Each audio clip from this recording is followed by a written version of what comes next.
Andy, Yes, Mike. do you like 50-Foot Ned's merchandise? I do indeed. The best stuff, bitch! The title for tonight's podcast is Kerouac. Just another Tuesday. We're taking over. Happy Tuesday, podcast. Let's fucking do this thing. This place about to blow. Come on, Slavinsky! The PanelsOnPages.com podcast network is here to cover all of your pop culture needs. 2 words, nerd boner. From comics to television to movies to wrestling, Fuck wrestling. your favorite PCN hosts will keep you entertained all week long. Boobs, boobs, boobs. Peen, peen, peen. Put me in charge! He's Santa Claus! Subscribe to the podcast on iTunes, look for the Pop Stars on Facebook and Twitter, and be sure to join the forums and become a member of the population. Gimp! Azoid. There we go, it's recording this time. Hooray. Hooray. And I missed an amazing phone conversation about cheese and omelettes. And cheese What? omelettes. What? Who? Where? How dare you? Why? Which? Today. Which? No, I'm not. Don't burn me.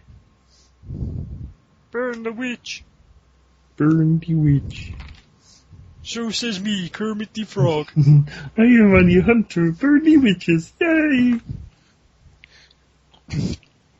Hello, my name is Kermit the Frog. My Hello. profession is Witchfinder General.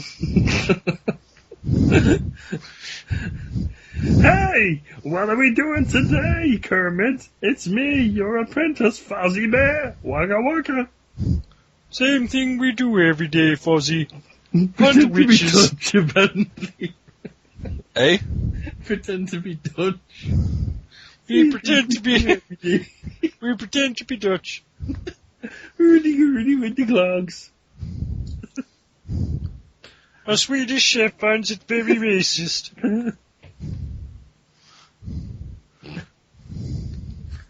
Because he's funny. He's funny like that. Birdie. He said, Hurden, Gurden, Jurgen. Gurdy, chicken in the basket. That's a very good impression of him, Kermit. That's because we both have the same voice box. We share a larynx. We're actually Siamese twins. It's joined the neck. Yeah, they're only joined at the neck. Would that work? Would you, if you were joined at the neck, would you have the same voice? I've no And idea. And would you be able to speak at the same time? Probably not. One is like a time, one dying of asphyxiation while the other one's talk. Yeah. Oh god, I've killed him.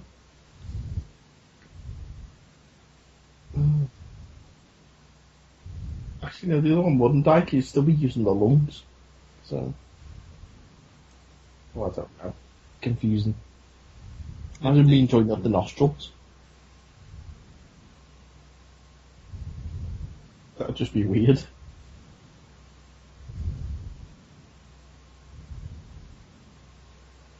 I don't know.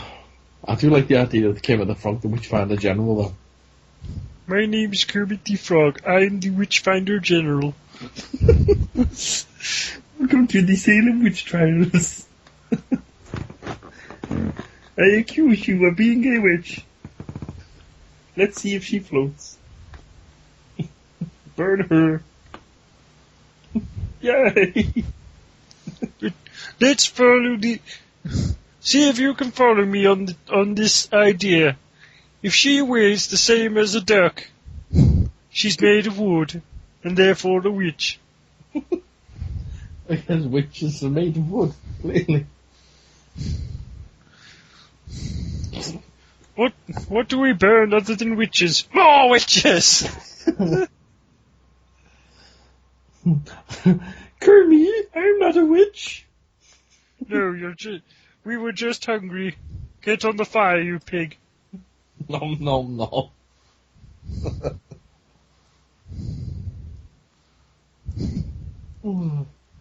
Oh boy, salt and fork! God. I just imagine a Harry Potter Muppets crossover with Kermit going to Hogwarts. Why? Expelliarmus. Expelliarmus. Hey, hello everybody, it's me, Kermit the Frog, and I'm here at Hogwarts and I'm learning magic, yay! Yeah. It's like, hello, Kermit, what are you doing here? I am the Witchfinder General. I found you all, generally. I found all your witches. Time to die, motherfucker. Because I'm wearing this hat, it lets me go into the girls' dorm rooms and set them on fire. It's my special fire hat. Yes. See this badge? It gives me immunity from that bear. From the bear? Oh, from Fozzie? No, not Fozzie. The fire safety bear that I've forgotten the name of. Smokey? Yes, Smokey. Smokey the bear. Thank you for your help, witch. Now die. Hey, we've got to get back to the well so you can put me out. My hair! Oh, all this fire, what are we going to do? Quick. It's like, and then Harry's like, I know who to call. Tempe Price walks up. Why have you called me? I haven't been on the show in a year. Goosh. The fire is out, yay! But now all... Kermit. To die.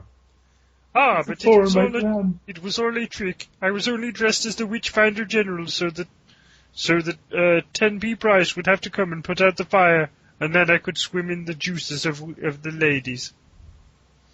Oh yeah. Do not judge me. It's not easy being green. It's not easy being green or a puppet. Look at my hands, they're no good at fisting. The only sexual satisfaction I could possibly get is by swimming in the vaginal juices of a load of girls. Oh, God. Phrases you'll never hear on the Muppet Show. For good reason. Come on, 80s robot, let's go swim in some vaginal juice, yay! Oh, God. No wonder the other film was called Gonzo. Yeah. I'm round. I know I need to go to the gym, but... you... monster. Your head is so bad that if you wore a crash helmet, you'd look like Zordon.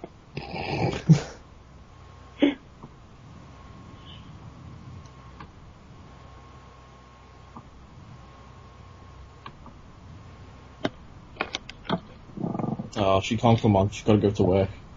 Ah. Proper day job. Ah, darn. Never mind. Oh well. Maybe I should give her a visit. My name's Bane. Hello, Bane. Hello, Bane. I've opened up a banana shop. I call it Bananas. I hope you're recording now. Yes, actually. Hooray! When Tom Hardy eats a banana, an amazing transformation occurs.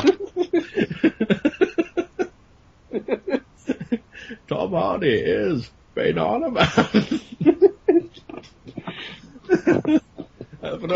Big fat man's spine. Oh, did I tell you about that? When you break the spine? No, me and Connor were playing, and I said, "Hey, Connor, do you want to pretend to be Batman?" He goes, "Yes." I went, "Okay, I'm Bane," and I stuck him up, and he went, "Crack!" And he's like, "No, Daddy!" I'm like, what? It happened. My spine. Andy Weirs was arrested today for child abuse. No, not that kind of child abuse. I didn't actually. Bring me a boy. I'm Andy Weirs. Bring me a boy. I want to hear the cracking of bones. Oh. That's what you were just implying. Oh, Jesus. I wonder if I can find it. Where's my sounders list? Sorry. Yeah, you need that new one. I put it in already, Hooray. I believe. Let me check. I can fly. I believe I can touch the sky. Ain't nobody got time of day. Spread my wings and flies away. I believe I can soar. I does. I believes I can soar. Oh, Jesus. Whoa, that's loud. Yeah. That's loud, Connor. Here, it's time to talk comics. It's time to talk, Connery.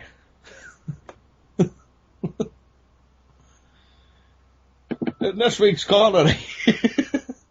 Thrills and chills abound in movie. Connery. That sounds about the right volume, doesn't it? Something like that, yeah.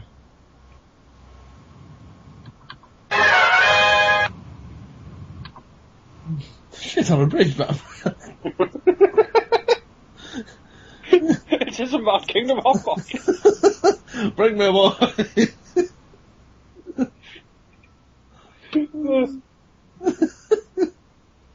Oh, I managed to revolt a whole room of people yesterday.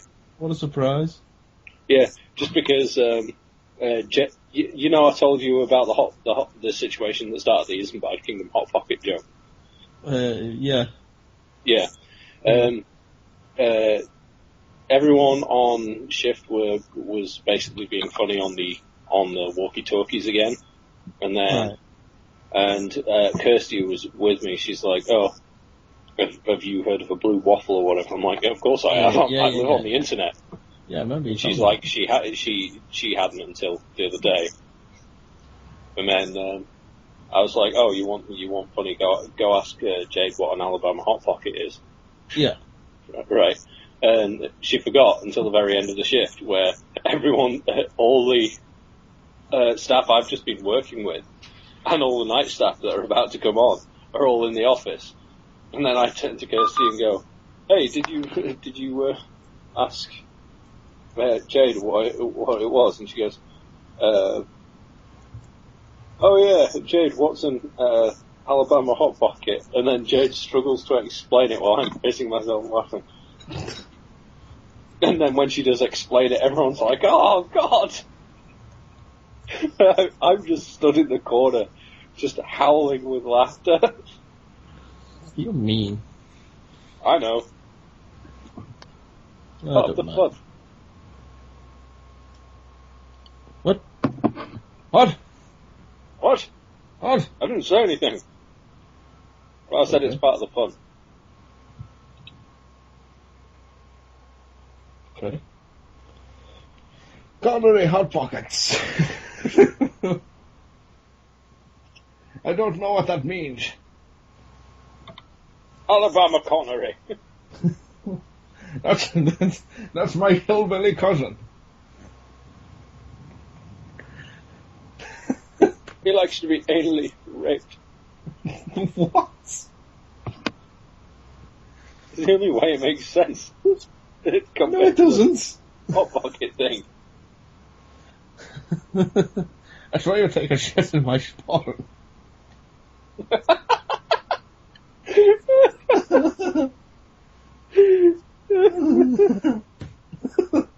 Holy shit, the Sporran that man.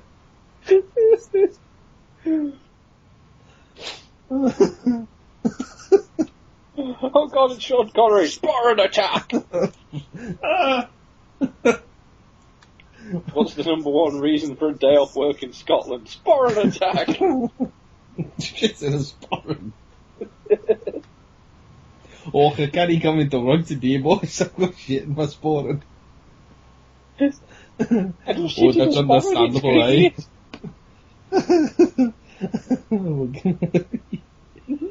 Oh. Oh, shiny. Shitting in sporrans everywhere.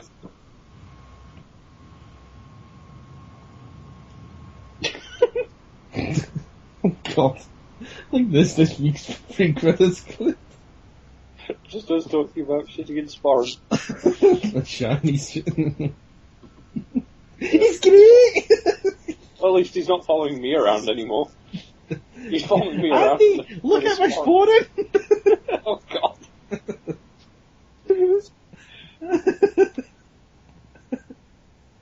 Oh, God, if we ever meet him in real life, that's the first thing he's going to say to us. He'll just be like, look at my Sporran, it's great! And we'll be like, oh, God, it's him. And by Sporran, I mean penis.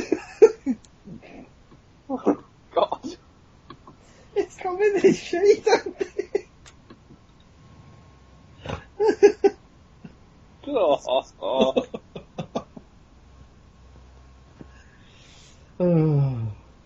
Let's do a show.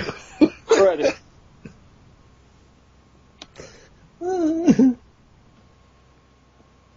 Alabama shiny. Hello and welcome to 50-foot Sporrans. I like Mrs. Goggins. What are you doing? Hello, Pat. Let's have a look at your Sporran. Get away from me, Mrs. Goggins, you freak. What are you doing in Wales? Ted Glenn's asked if he can have a look inside Sporran, Pat. Ted Glenn? No, it's me, it's Shiny. I've taken over Ted Glenn's farm. It's great. I'm wearing his skin.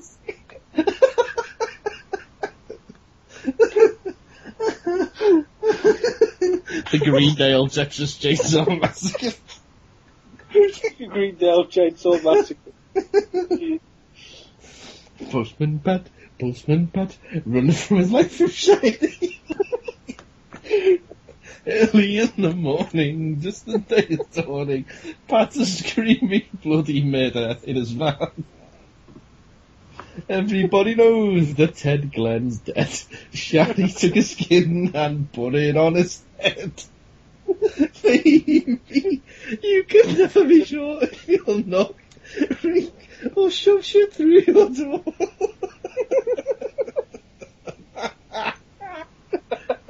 Special delivery service. I've got a special delivery. Look at the box. Get him on.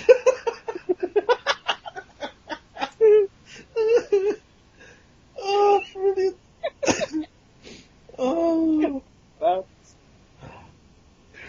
Oh.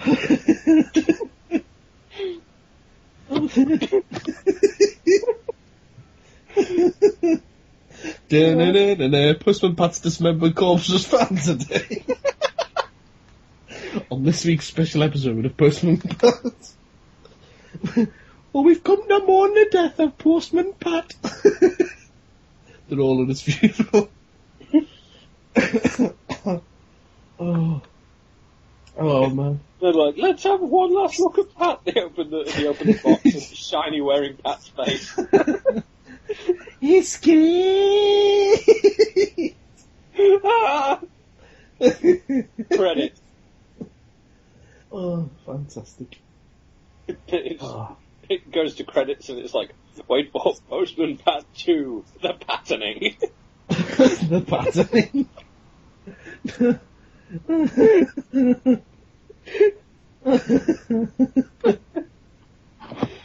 Oh, God. Why don't we get hired by CBeebies anymore? Was it after the whole Guess with Jeff debacle?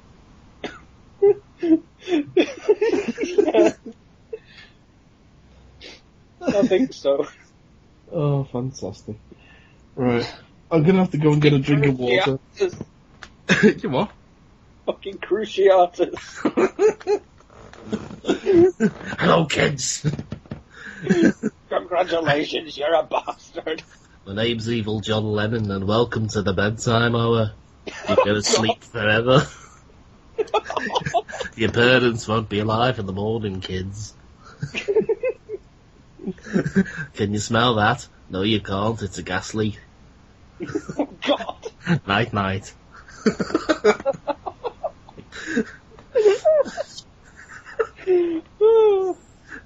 Child murder is our new rape joke. Oh god. On that bombshell, I'm gonna have to go and get a drink of water before we do this, man. Okay, I won't be long. I'll be a sec. Okay.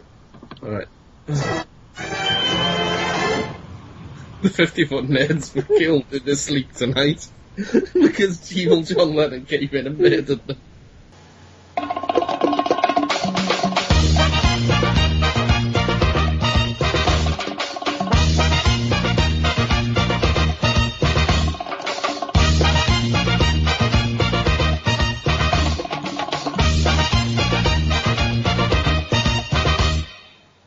They came like a bolt out of the blue to discuss everything in geekdom.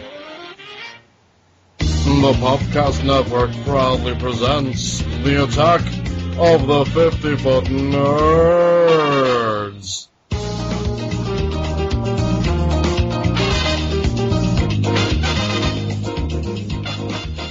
Hello and welcome to episode 37 in a row of the Attack of the 50-Foot Nerds podcast. That's right, it's number 37. Snooch to the nooch. My name is Mike Bell, and with me, of course, is the guy who's not even supposed to be here today. My name is Kermit. I am the Witchfinder General. Yes, I'm joined by Kermit the Witchfinder General, ladies and gentlemen, fresh from burning down the female dormitories at Hogwarts. I didn't burn them down. I made, what's his name, 10p Price turn up, and he made all the women goosh. You sound like bloody Stephen Hawkins as a Muppet. My name is Stephen My Hawking. Queens and not TV. The secrets of the universe are amazing. Yay! That's what you sound like. Eat the banana, Professor Chimpanstein. Oh, yeah, well, no, it's not Stephen Hawkins or Kermit the Witchfinder General, ladies and gentlemen. No, it's Andy Weers. Of course it is. Who else would it be? It could have been Paul. But Paul's not here this week. Shock, horror, and whatnot. This is the first episode without him on the podcast network, isn't it? Yeah, since we joined the PCN, yes, the first. Well, not counting First Beyond. attack. Yeah, so it's no Paul. He's not well at the moment, so we're going to have to just march forth and do the episode without him, which is a bit of a shame, but you know what you're going to do. Get well soon, Paul. Of course, by the time you listen to this, you probably will be, unless you've got, like, leukemia and your leg's falling off. So, what are you doing, rubbing a balloon or something? No. I'm masturbating with a balloon. No. No, I think, maybe it's my new chair. I have a new chair. Okay. Is it a balloon? No. It's made of leather, though. Ooh, So it's kind of like your settee or whatever the crap. Well, I'm not in my settee or whatever the crap today, so I'm not on it either. Why would I be inside it? That's just weird. Anyways, we've got a show to do. It is the Attack of the 50-Foot Nerds podcast, ladies and gentlemen. If you want to get in touch with us, ladies and gentlemen, and if you want to get in touch with us, then you're more than welcome to do so. We're first and foremost on the Twitters. It's at 50-Foot Nerds. We've got a Facebook page, facebook.com/Attack of the 50-Foot Nerds. We're on YouTube, which is youtube.com/50-Foot Nerds. And we've got an email address, which is 50footnerds@gmail.com. And it's to the email bag that we move first and foremost, because we've had another email from our old friend, Mr. Andrew Howard. Email. We need an email sounder. I'm wearing Postman Pat's face. There we go. That'll do. That's our new email sounder. Okay. Following up on the email that he sent us last episode. What? Who's gay? No, I was trying to remember the bloody John Barrowman sounder. We just need to just go back to that. Just go back to that episode and nick it. I don't even remember which episode it was. I don't remember now. Well, it's only a couple back. I'm sure you'll find it. Just go through the show notes. Anyway, email from Andy Howard, and this says, "Hello, hang on there. Sorry, I forgot. Hello, 50-foot narcissists. Thank you for reading out, or rather ripping the piss out of my email on the Blender Dog Man Head Moon Feces episode. My revenge is attached. Get to that shortly. Looking forward to the Doctor Who special. The mental images of Daniel Radcliffe wearing a ball gag to watch Pointless has given me nightmares. Ta, Andrew. Proudly sent from my HTC on 02. So, yeah, he's proud of his phone this time. La-di-da-da-da, Andrew. Well, What a douche. Andy's revenge, as he calls it, is, as you know, our tagline here on the Attack of the 50-Foot Nerds, as well as We're Not Horses, is you're welcome to send us email, except spam. So what he did is he sent us a picture of a tin of spam. So, Andy, you are now barred from listening to the podcast, and I hope you go and fall into a pit, and your leg falls off, and there's a fire on your nose, yeah. and everyone. God. My friend, next week it'll be Paul comes on and he'll be like, I got better, and all of a sudden my friend Andrew got diagnosed with nose leukemia. His leg fell off. Oh no. No, of course not. No, Andy, though, no, we appreciate you finding the time to email into us, but don't send us spam again, or I'll punch you in the tit. Also, why are you surprised we ripped the piss out of you? We ripped the piss out of everyone. I know, yeah. Have you not heard what we say about, like, Shiny and, like, my ex-wife and... I know. He's the only one who's escaped without getting, raped on this programme. Verbally. I mean, not physically. You come on the show and we'll rape you. No, I'm dressed as a clown.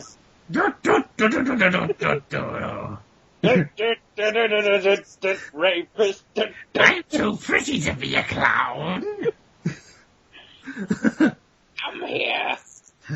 I am the world's prettiest woman, and you will have sex with me. Do the clown song in the prettiest woman voice.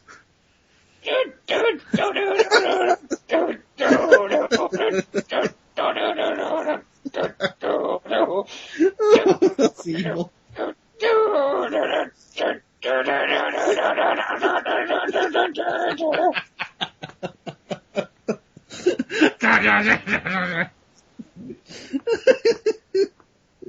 That was fantastic. I know. I sound like George Lucas. Come on. Oh, God. So... To the circus! Stop it. Well, if you want to be talked about on the show, like Andy, like Shani has in the past, then email us, 50footnerds@gmail.com. Emailing us specifically because you implied he was following me, ready to rape me at some point. I think it did, yeah. Shani, send us an email, let us know you're okay, and you hasn't fell off because you had leukemia. You know? Yeah. Saying, what has he got, like my left foot or something, he can't type with his hands, even though his leg fell off. From because you, Shani. Anyway. Either that, or he's started up his campaign to road to Superfly again. To road to Superfly? Yeah, there was an ongoing... Life of Pi, Life of Shiny. That's what it is. Yeah. Richard Parker is on the boat with me, Shiny. He's great. There is a lion on my boat. Or a tiger, or whatever it was in that movie. I didn't watch it. I have not seen this movie, but this is an incredibly racist impression of that film. So let us move on. Andy, tell me how your week has been. It's been pineapple. Moon pie, what a time to be alive. Sorry. That's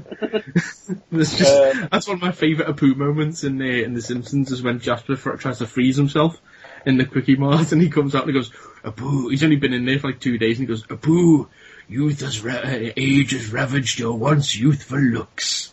And he picks up a moon pie off the shelf and goes, Moon pie, what a time to be alive. That's just one of my favourite lines ever. I like moon pies, they're nice. Anyway, what have you been up to, bitch?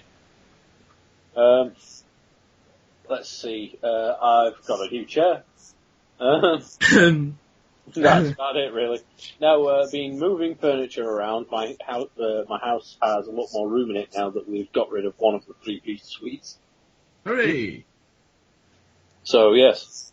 Tomorrow I'm going to have a desk, so this is going to become even easier to do the sounder thing, because I'm going to set up my desktop computer downstairs, connect that to the internet, and use that to talk on Skype rather than my tablet. So I'll be able to use a professional microphone too. Hooray! Hooray! Awesome. And indeed. And then, let's see, what else? I've swapped to an early shift tomorrow morning, so. Amazing. Yeah. Not much else has happened, really. Oh. It's basically just moving furniture and nothing I can think of, anyway. Although I do have a story for you that's 37 related. Oh, really? Yeah, sort of. Zoe told me I wasn't allowed to let Connor play with because I have the Jay and Silent Bob action figures. You know the ones. I've seen them. Yeah, when I came out to your house, that time, actually. Yeah. I remember he fixed your Jay figure for some reason, just out of nowhere. Because you got the talking ones, haven't you? Well, you got the talking Jay at least, anyway. Yeah. It was funny when he first tried Silent Bob and he was like, "It's broken." I'm like, "No, that's the joke, Connor." He's called Silent Bob. It's just a button that does nothing. Yeah, and you had the J one, but you said that had been broken for a while, and then all of a sudden he just starts going, "Nooch!" or something like that. Yeah. Oh no, it'd only been broken for a few days, I think. No, well, either way, it just stopped working and I again. couldn't fix it, and then it just randomly started working, and then it broke again. But no, Zoe came over when my car was broken. Right. Before I got the new one, Zoe came over to pick up Connor, and she saw the J figure in there because Connor picked it up, and she said, "Please don't let Connor play with that anymore." I'm like, "Why?" And she said, "Because all I hear at home is him saying snooch to the nooch." Oh, weird. It's like awesome. And then all of a sudden he just turns around to us and starts going, "Snooch to the nooch, nugga nooch." I was like, That's okay. fantastic. That is fantastic. Oh, man. What you want to do is record it and then tweet it to CBeebies on Twitter, because he'll retweet the hell out of that, I'm telling you. Yeah. Let's see. What have I been up to then? Well, last week was my birthday. Indeed. Happy birthday. Thank you. Yes, I turn the Do heady you want to heights be of... buried inside a Gucci store? What? That was a 2 Chainz joke. Okay. I don't know who 2 Chainz is, but alright. He's somewhere between Lil Wayne, Big Sean, and medium-sized Dave. Okay. If you say so. Except he has chains. Oh, alright then. It's like, most rappers wear 1 chain, but I have 2! Welcome to Sesame Street. My name is 2 Chainz. Don't do Chains.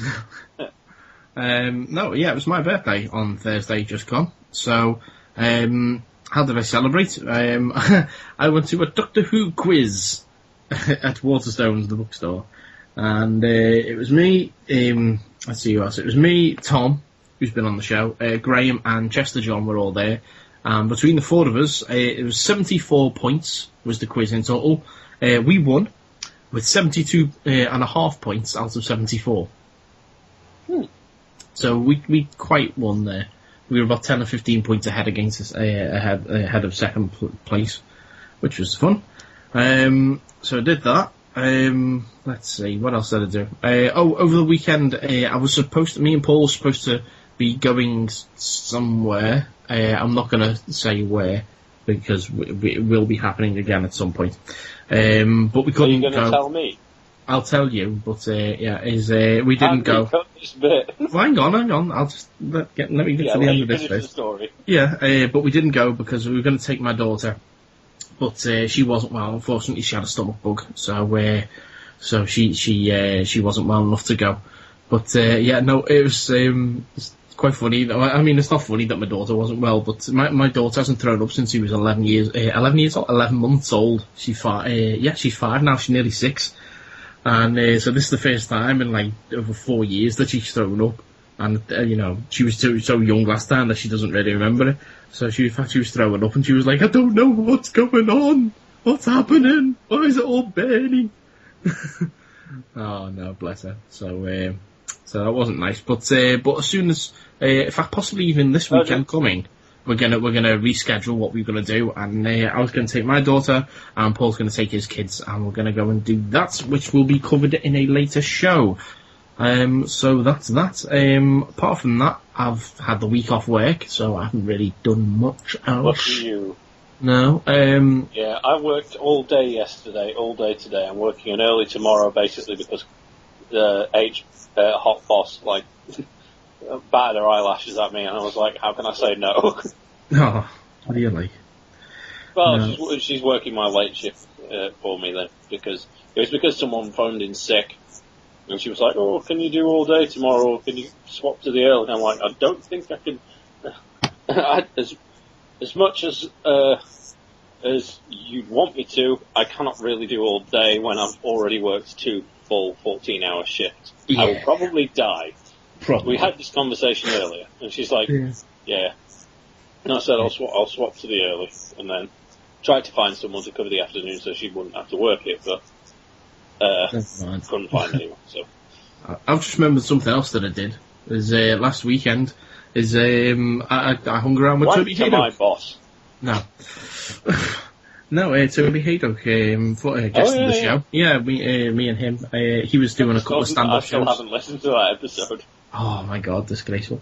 Now me and he was doing a couple of shows in Liverpool, so I said, yeah, I'll come hang out with you. And because I said to him I owed him a beer anyway. So yeah, we did that, which was good. It was good to get to see Toby do his stand-up thing, which was nice. And yeah, he's a really nice chap. Oh, that reminds me of something else I did. What else did you do?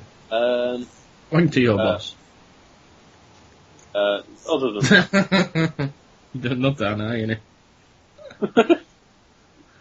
No. Basically, the Tell 'em Steve Dave Puppet Theatre DVD. Oh, yeah. With the commentary, remember? Yes, they did, yes. I haven't watched all of it because I basically watched the first 10 minutes, and then Sunday Jeff started talking about he wondered what his puppet looked like, and I was like, wait, you've not seen this? Immediately skipped forward to the Sunday Jeff scene. Sunday Jeff. And then, yeah, just listened to them laughing, and I thought, oh, screw it, I'm going to listen to it from there.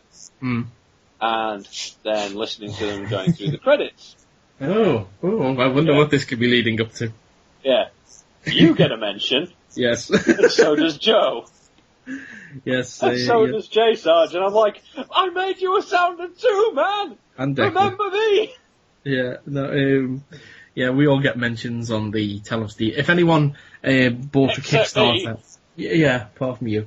If anyone bought the Tell 'em Steve Dave Puppet DVD through the Kickstarter, then to make up for the delay in the actual physical DVD coming out, the guy Thorne Winters, who directed it and what have you, he put out the commentary for the Puppet DVD. He put that out last week. And for anyone who hasn't seen it, is at the end of the credits, it goes through the list of everyone who backed it on Kickstarter. Everyone gets a mention, and it's in order of who backed it. So my name is up first, and Andy's name is up second. And first name that comes up is this. It says Mike Bell and Brian Quinn of Impractical Jokers, and Tell 'em Steve Dave just says, "Oh, it's Mike Bell. It's our buddy from Manchester." Which part of me is just like, I'm not from Manchester, but they know me from the Manchester show, which is anyone who's a long time listener of our show knows that's where me and Andy met. Indeed. So yes, so that's how I get Nerd's origin is embodied in the Tell 'em Steve Dave Puppet Theatre. Yeah. DVD. Oh, that's wicked. Especially seeing as he mentions it when our two names first come up. Yeah. So I didn't get. Never mind. You didn't get mentioned. Well, you weren't part of the... Actually, yeah, you were part of the show, but that's by the by.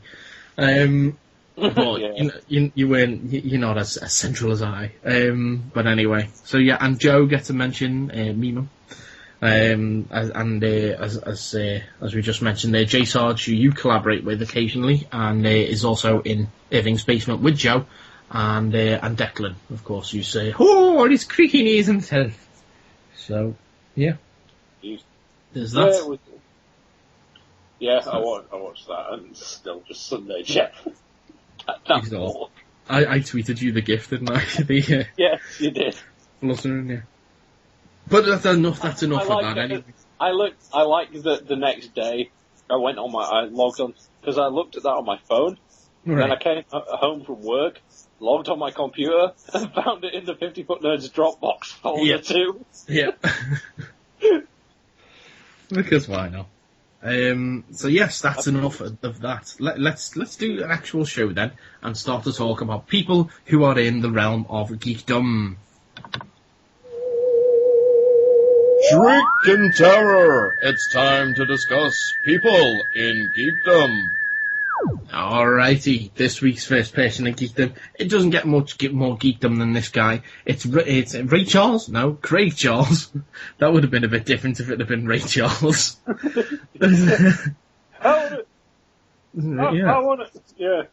blind. Where is everybody, Hall? They're all dead, Dave. Oh, really? I thought they was just hiding. I couldn't see him. You can't see him anyway, Dave. Why'd you gotta bring me down, Hall? Why'd you gotta make me think about my disability? You bastard. Disease. The blindness isn't a disease. No, it isn't. That's why I was about to correct you on it. Although whenever I think of Ray Charles talking like that, it's like, he's going, "Oh, I wish you'd stop telling me about my disability." And then Holly's like, "Well, that's about as integral as you being black." And then he's like, "I'm black. I'm not white. Does Dad know?" When the hell did that happen? No, Craig Charles. I've been deurbanized. Craig Charles has thrown his hat in the ring for wanting to take over as the 12th Doctor. Of course, this is the guy, as we just mentioned there, who is the lead of Red Dwarf, Dave Lister, and has also got a full-time job on the soap opera Coronation Street. And he's saying that he'd like to play Doctor Who, or the Doctor, because I know people kick off at me about that. And he says, Matt, how do I do... I'll tell you what, you can do the voice for this one, because I'm already Scouse, so it's easy for me. Okay. You do the Craig Charles impression. I'm trying to think of what my Craig Charles impression would be. It's a Scouser. Just do a Scouser.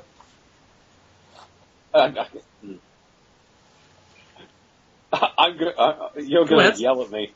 Just do your impression of me or something. Paul's done a Scouse voice before, so you do one. I keep forgetting he isn't Scouse. Yeah, how can you not? His name is Auton Scouser. Yeah, how can you not realise that he's not a Scouser? Listen to his voice; it's completely different to mine. There's that. I just presume that he's posher than you are. You get him. He's from Essex. How the hell's he posher than me? Is he? Yeah. Oh. Fair enough. No, because we had a whole thing once. I was going to punch him in the face because he lived like 2 streets over from where friggin' Rylan, that knobhead from X Factor, lived. What a dick. Or something stupid like that anyway, but yeah. Anyway, do your Scouse voice. Yeah, having a black Doctor Who would be double cool. Hey up, mate, show for smashing great. What's that about? I don't know, it was the first voice I could think of. If you just went to bloody Jimmy Savile, trust me, he ain't a Scouser. What? No, hang on, how come that's the first voice you go to? You hear me week in, week out. Yeah, but I can't do an accurate impression of you. No, don't do an impression of me, just do a Scouser's impression, even if it's, hey, calm down, one of them. Harry Enfield style. I'm just trying. I'm trying to think of how Lister talks on the show. Don't do an impression. Just do a Scouser. Jesus. All right, it's going to sound like shiny though. It's like when I do the Beeb would be great. It's such a classic show. Sure. I don't say sure. Sure. Show. But I think there'll be probably too much crossover with Red Dwarf as we've got a new series lined up next year. How's that? That'll do. I'm giving up. No, come on. However, He there's added. another bit you need to Yeah. Yeah, go ahead. There's more. Has added, he's never been a fan of Doctor Who's special effects. Also, it would have annoyed... No. Also, I would have to grit my teeth a bit, because the thing about Doctor Who that always annoyed me was the graphics are crap. Crap. Crap. Crap. Crap. Crap. Crap. There you go. But even if I can't be the first Black Doctor, I am the first black man to own a house on Corrie, which is a good claim to fame, and proves that Coronation Street is racist. No, it's a Craig Charles, man. You're doing it all wrong. You should have been. But even if I can't be the first Black Doctor, I am the first black man to own a house on Corrie, which is a good claim to fame. That's more like it. Well, I don't know. And that's me kind of like bigging it up a little bit, because my accent isn't especially strong, and I do kind of posh it up slightly for the podcast. But other than that, it's just, me voice. Anyway, okay, who's next? Okay, it's the Brian other Johnson, beard apparently. guy. You are? Brian Johnson, apparently. Yeah, it's the other beard guy. It's Alan Moore. Alan Moore. Alan Moore's got a Kickstarter. Guess who's already kickstartering it? I don't know, according to this picture, Neil G. What? The guy in the photo next to Alan Moore looks like Neil G. Oh, yeah. Alan Moore and Neil G. The best comedy comes from those three. The best of friends they will be. What's the third one? We will see.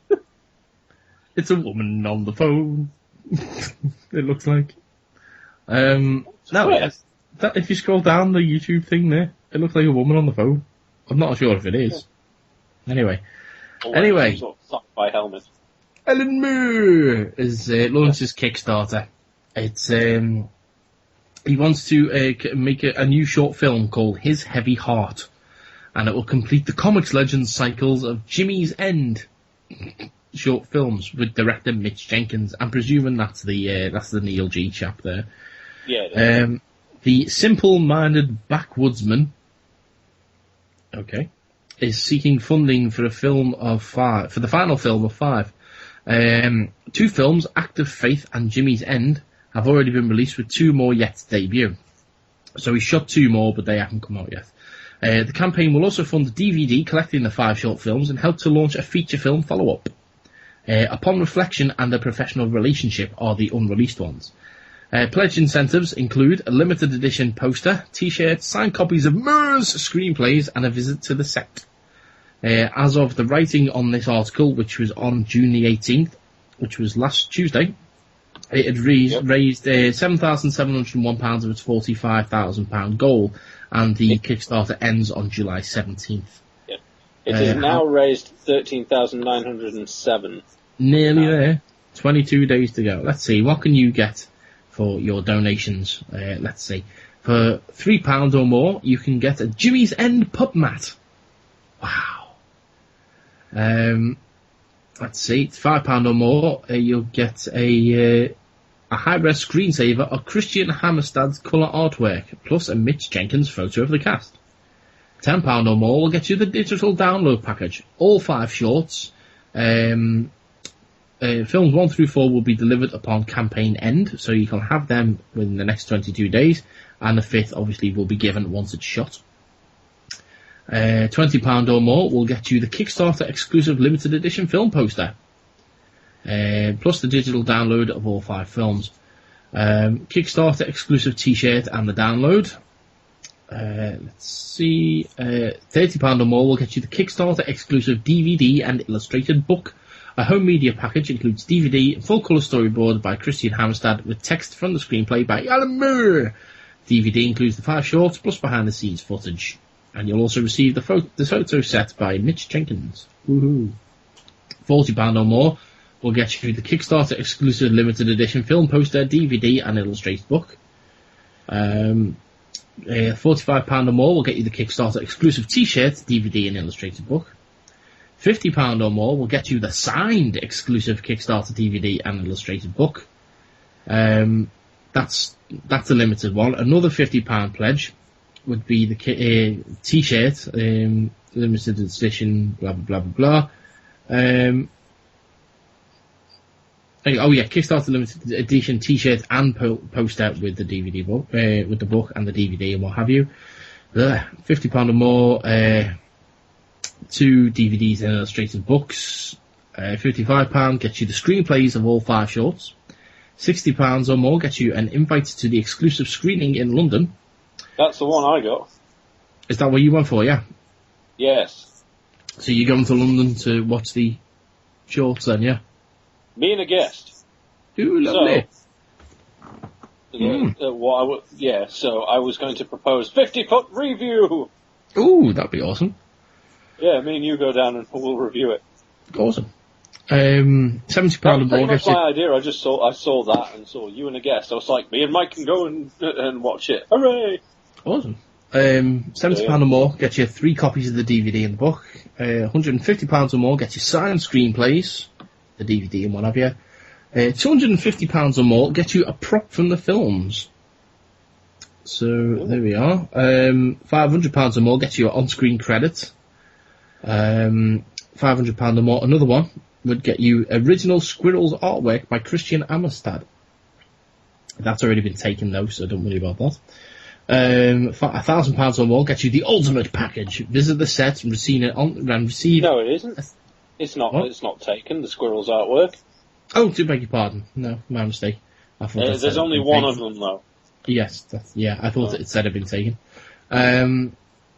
Let's see, £1,000 gets you the ultimate package. Visit the set and receive a special on-screen and in-print thanks credit.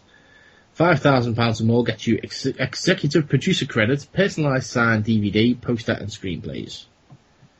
So huzzahs. So there we go. Yes, that's what you can get if you want to give Alan Moore some money. Now, next. Look out for our review whenever it comes out. Indeed. Okay, next up is your friend, Mr. George Lucas. Tom Howard. George has revealed that he's not spoken to J.J. Abrams at all about Star Wars Episode 7. I have not spoken to J.J. That wasn't clever. He's been busy with Star Trek, and I'm sure that he'll let me know when he's got some questions. So, that's all going well. Kathleen Kennedy tells me it's working out great. Come, Howard. So, it's all good. I've shredded my vocal cords. Also in George news, I forgot to put this in. Goosh. I forgot to put this in, but George got married this week. Oh, yeah. Did he? Yeah, I am just trying to load it up now. Yeah. George Lucas has married longtime girlfriend Melody Hobson. Oh. I'm not going to be I'm not one for wild speculation or anything like that, but he has just come into $4 billion, and she's just like, let's get married, George. So, But hey, stranger what does she look like? Go on the picture, there she is. Where is it?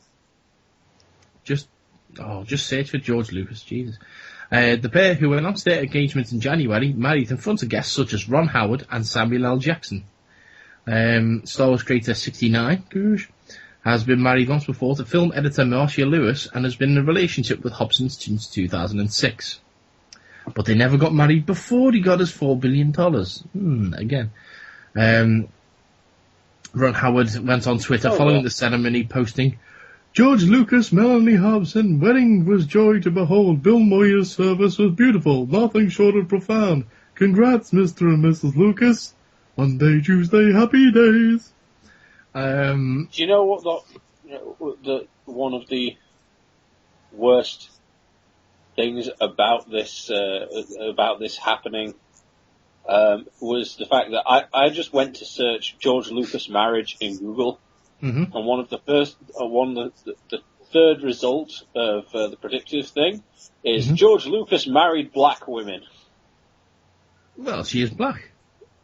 Yeah, but it's like people can't just search marriage. You don't go, he's with a black. Okay. It's just a bit weird, that's all. There's a tweet from Samuel L. Jackson who says, "Motherfucker!" Well, he didn't say that. He said, "Let's give a galactic shout out to Master George Lucas and his bride Melody on this, their wedding day. Congratulations, motherfucker." No one can spell Melody, apparently, because both of these Twitters, her name is spelled Mellody. Ron Howard spelled it Melody. And Samuel L. Spelled it Melodie. It's like, okay. You know, it's not hard. I'm sure they've got the invitation and stuff with it actually written on. You know, you've just been to the wedding. You can't even. I'm hoping that was set up so then she tweeted him, "English motherfucker, do you speak it?" No. I'm surprised none of them spell George, Jorg. Just been to George Lucas. Jorg. Yeah, Jorg Lucas. Hello, my name is Jorg. Jorg Lucas. I made the Starving Wars. It's about hungry people in Ethiopia fighting each other. Anyway, it was, my name is Shiny. My name is the shiny one. Jorg Shiny. Right. Andy, would you like to look inside my Sporran? Andy, give us a whiny bit, you lad. I can't, it's stuck inside my Sporran. Just do it. I'm trying. Okay. This week's... Oh, we've got 2 whiny bitches this week. I'm waiting for the damn thing to load on the iPad, though, so it won't work. We'll go to the second one. All sorts of fails. Oh, no, this one's not loading either. What's going on? Oh, no. Why is all the articles broken? Oh, no, what's going on? Oh, nuts. Hang on. Crap. Andy, fill for me. Oh, I know. Okay,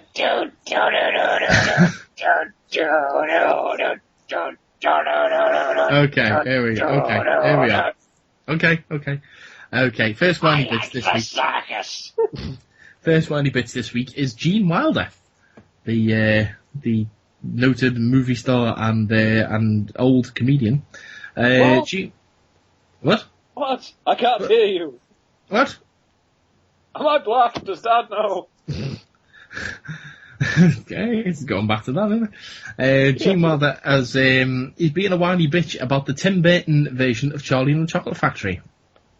Oh, of course, okay. Gene Wilder. He's a bit late, isn't he? Yeah, he's 8 years too late. It's shit. Yeah, this movie came out 8 years ago, and of course Gene Wilder was the original Willy Wonka before Johnny Depp came in and creepily pedoed it up. Now Gene Wilder's 80 years old, and he was making a public appearance.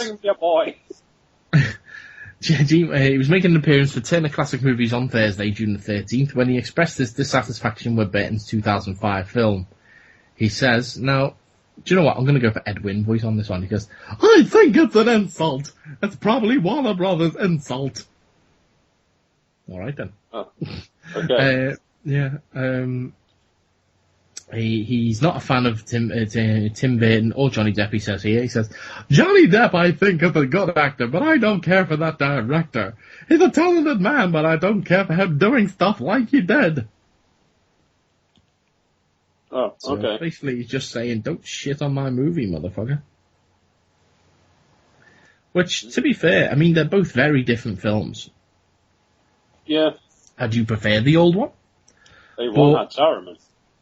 Well, yeah. Actually, yeah, that's one thing I don't like about the new one, is the fact that they put Wonka's dad in it, and they put this whole new ending where they go and find bloody, Dracula living in Alaska. And he doesn't find it weird when someone comes in and says, "Look at my teeth." He's like, okay. Well, if you've forgotten you live in the middle of an Arctic tundra, doesn't he think it's a bit weird? Well, and Charlie comes up to Wonka and says, "I think your dad's got Alzheimer's. He doesn't quite know what's going on." Yeah. He's like, who are you? Are you my granddad? It's like, no, you're my father. Get out, Luke. Who? Child, give me a hand. It opens up. Opens Oh up God! Oh God! Yeah. Opens up the curtains and it just says, "Bring me a boy" on the wall in his own feces. And starring Roger Moore as... Yeah. I've learned this off Roger Moore, my friend Roger. Oh God! Right, And all of a sudden I sound like Sean Connery. Oh God! Anyways, we've got another whiny bitch this week. We've got another whiny bitch this week. No need for the siren because we already know that we're on a whiny bitch alert anyway. This week's second... You what? I was about to play it then. There's no need. We're already in whiny bitch mode. This week's second whiny bitch is Jim Carrey, who has decided that even though he plays Colonel Stars and Stripes in the movie, he doesn't want to be involved with Kick-Ass 2 at all. Which, from looking at the trailer and reading, hype about the movie, it does look like he's going to be one of the best things in it, but Jim has completely withdrawn his support for Kick-Ass 2. Now, this comes on the heels of... I don't get it, it's great! This comes on the heels of the Sandy Hook school shooting from last December. So, 6 months ago. Okay. He says here that he put a tweet up that says that he did Kick-Ass a month before Sandy Hook, and now, in all conscience, I cannot support that level of violence. My apologies to others involved with the film. I'm not ashamed of it, but recent events have caused a change in my heart.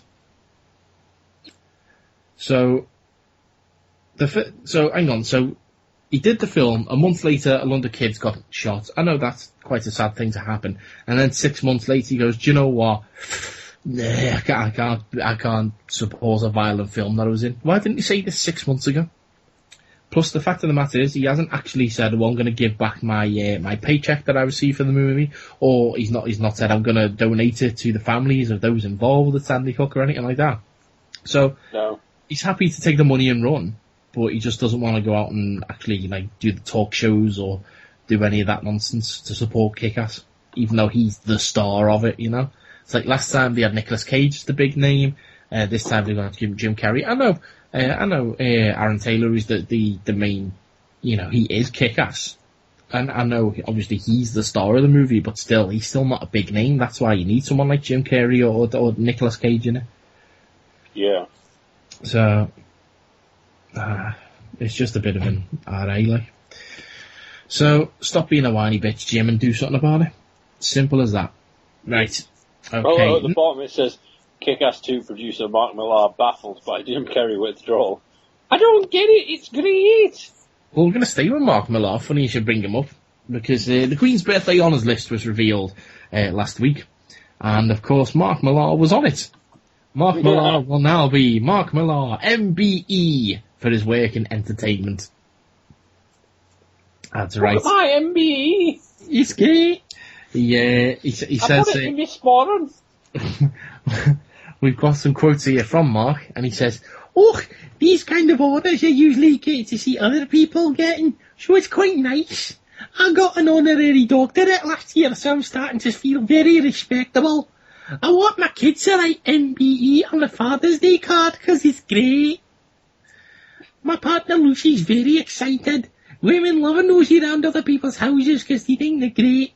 And one of the first things she said was that this thing she said to B was that, one of the first things she said to B. Yeah, Miss Bannon. Yeah. One of the first things she said to me was that she couldn't wait to go down and have a look around the place. I believe it's great. And I think the whole thing will be worth it for that. Because it's great. Yeah. And of course, Mark Millar wrote Kick-Ass, obviously. Not the movie, the comics. Yep. So, he wrote both, didn't he? No, he didn't write the movie, no. The first movie was written by Jonathan Ross's wife. Oh, okay. Yeah, and the second movie, I'm not entirely sure who's writing that, but it ain't him. I say he wrote the comics, so there we are. So Mark Millar there, who thinks everything's great, is now getting an MBE because that's Alright. Right, next up. Play the Charlie Sheen sounder, please, Andy. Okay.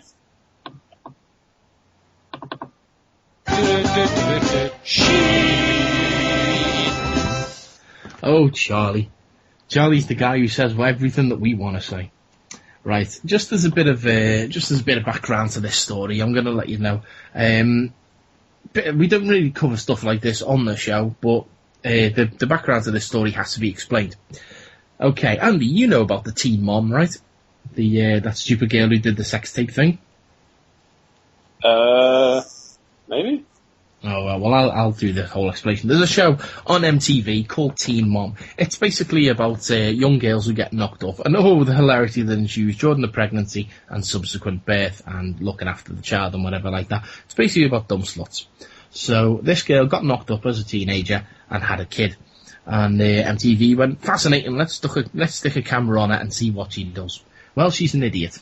Because what she did then is once the TV show was over, she's like, oh shit, I've got to stay relevant. I like my lifestyle. So what she did is she then decided to film a sex tape with porn star James Dean. We've covered him before on the show. Douche. Yes. I'm sure he's covered many people. So she does this sex tape with James Dean. Her whole thing was, I did it just for myself. That it was just for my own private, viewing. I want to see. I want to keep a record of what I look like, young and beautiful, whilst I'm young and all this, that, and the other. And so, amazingly, that sex tape leaked out. She claims it was a leak. James Dean says no. She paid me to have sex with her. It was all a big scam, and it was supposed to be basically she wanted to record the sex tape and then sell it to porn companies so that they could put it out, and she'd get a lot of money. So it was all premeditated and everything. Anyway, this girl.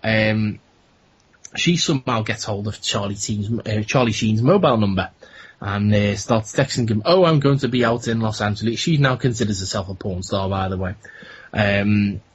She's like, I'm going to be out in Los Angeles. Why don't we hook up? Maybe the kids can have a play date together or something like that. Or maybe you and me can just have a cup of coffee or something. Basically, she's trying to chat Charlie Sheen up. What happens is, somehow, TMZ gets a hold of screen captures off of her mobile phone. So there's only one person who could have done that. She sells them to the website or anything like that, so people can say, she's trying to get into Charlie Sheen, blah, blah, blah. Charlie Sheen does not like this at all. Charlie Sheen writes an open letter to Farrah Abraham, which is her name, because I don't think I mentioned that. He writes an open letter to her, and it is posted on TMZ. Okay. Charlie's letter reads, "Hey, you desperate guzzler of stagnant douche agua. I truly do not recall giving you permission to globally reveal any communication between us. Congrats on surviving your lobotomy, and an even bigger congrats on your recent attempt at porn. Your daughter must be so proud. Please send my number to Middle-earth, and if allowed, eagerly follow it into the said abyss, and slam the door behind you. The world will collectively sigh as the pungent memory of you vanishes into the pedestrian troposphere of lame suck and zero life. Oh, and I'm sure they will waive the cover charge when they see your tranny ass and boobs in the 5 o'clock shadow." So, Charlie Sheen's basically telling her to get fucked. And I think that's possibly one of the best written letters I've ever read. If you're gonna tell someone, stay the hell away from me, that's how you do it. That is how you do it. So there we are. Yes, that's... Although, after you said that, I feel slightly wrong Googling the phrase teen mom sex tape. Have you not seen it? No.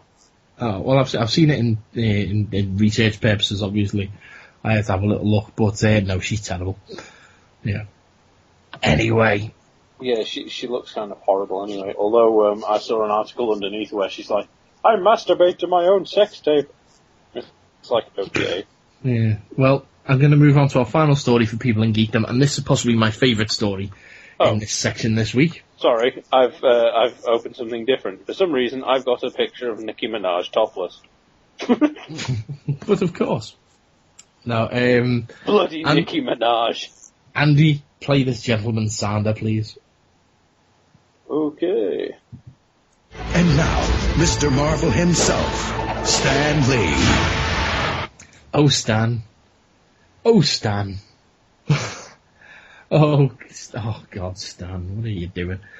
Stan Lee this week has teamed up with a cologne company to create a scent based on legendary superhero characters.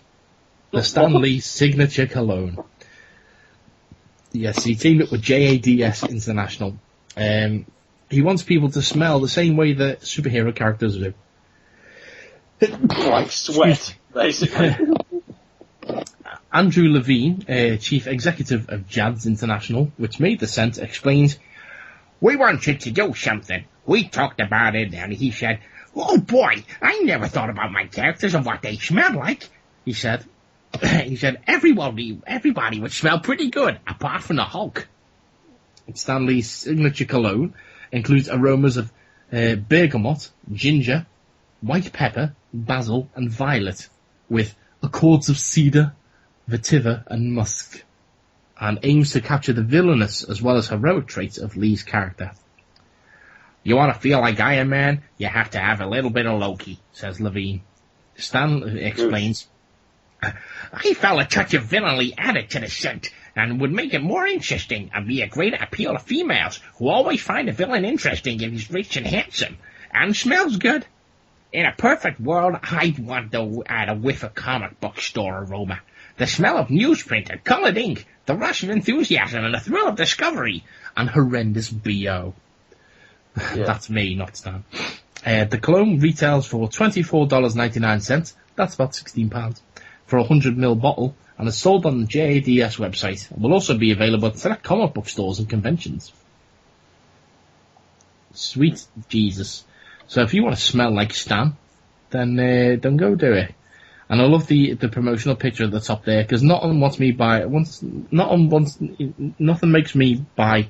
aftershave more than an old man holding up a box with his own face on it.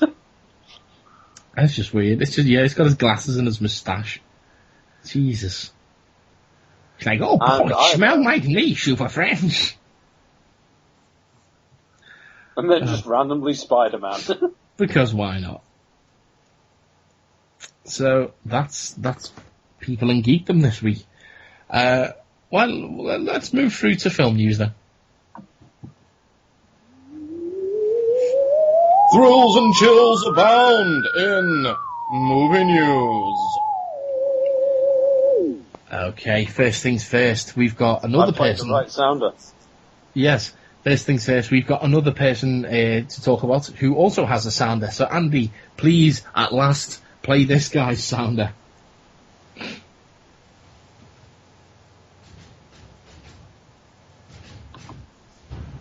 The famous comedian Arnold Braunschweiger. Shut up! Shut up! Shut up! Shut up! Shut up! My nipples are very sensitive. All right, I love that sounder. All right, yes, nipples. And nipples. We're talking about Arnold Schwarzenegger, and the big headline this week is that Arnie has confirmed he will be filming Terminator 5 in January. Hooray!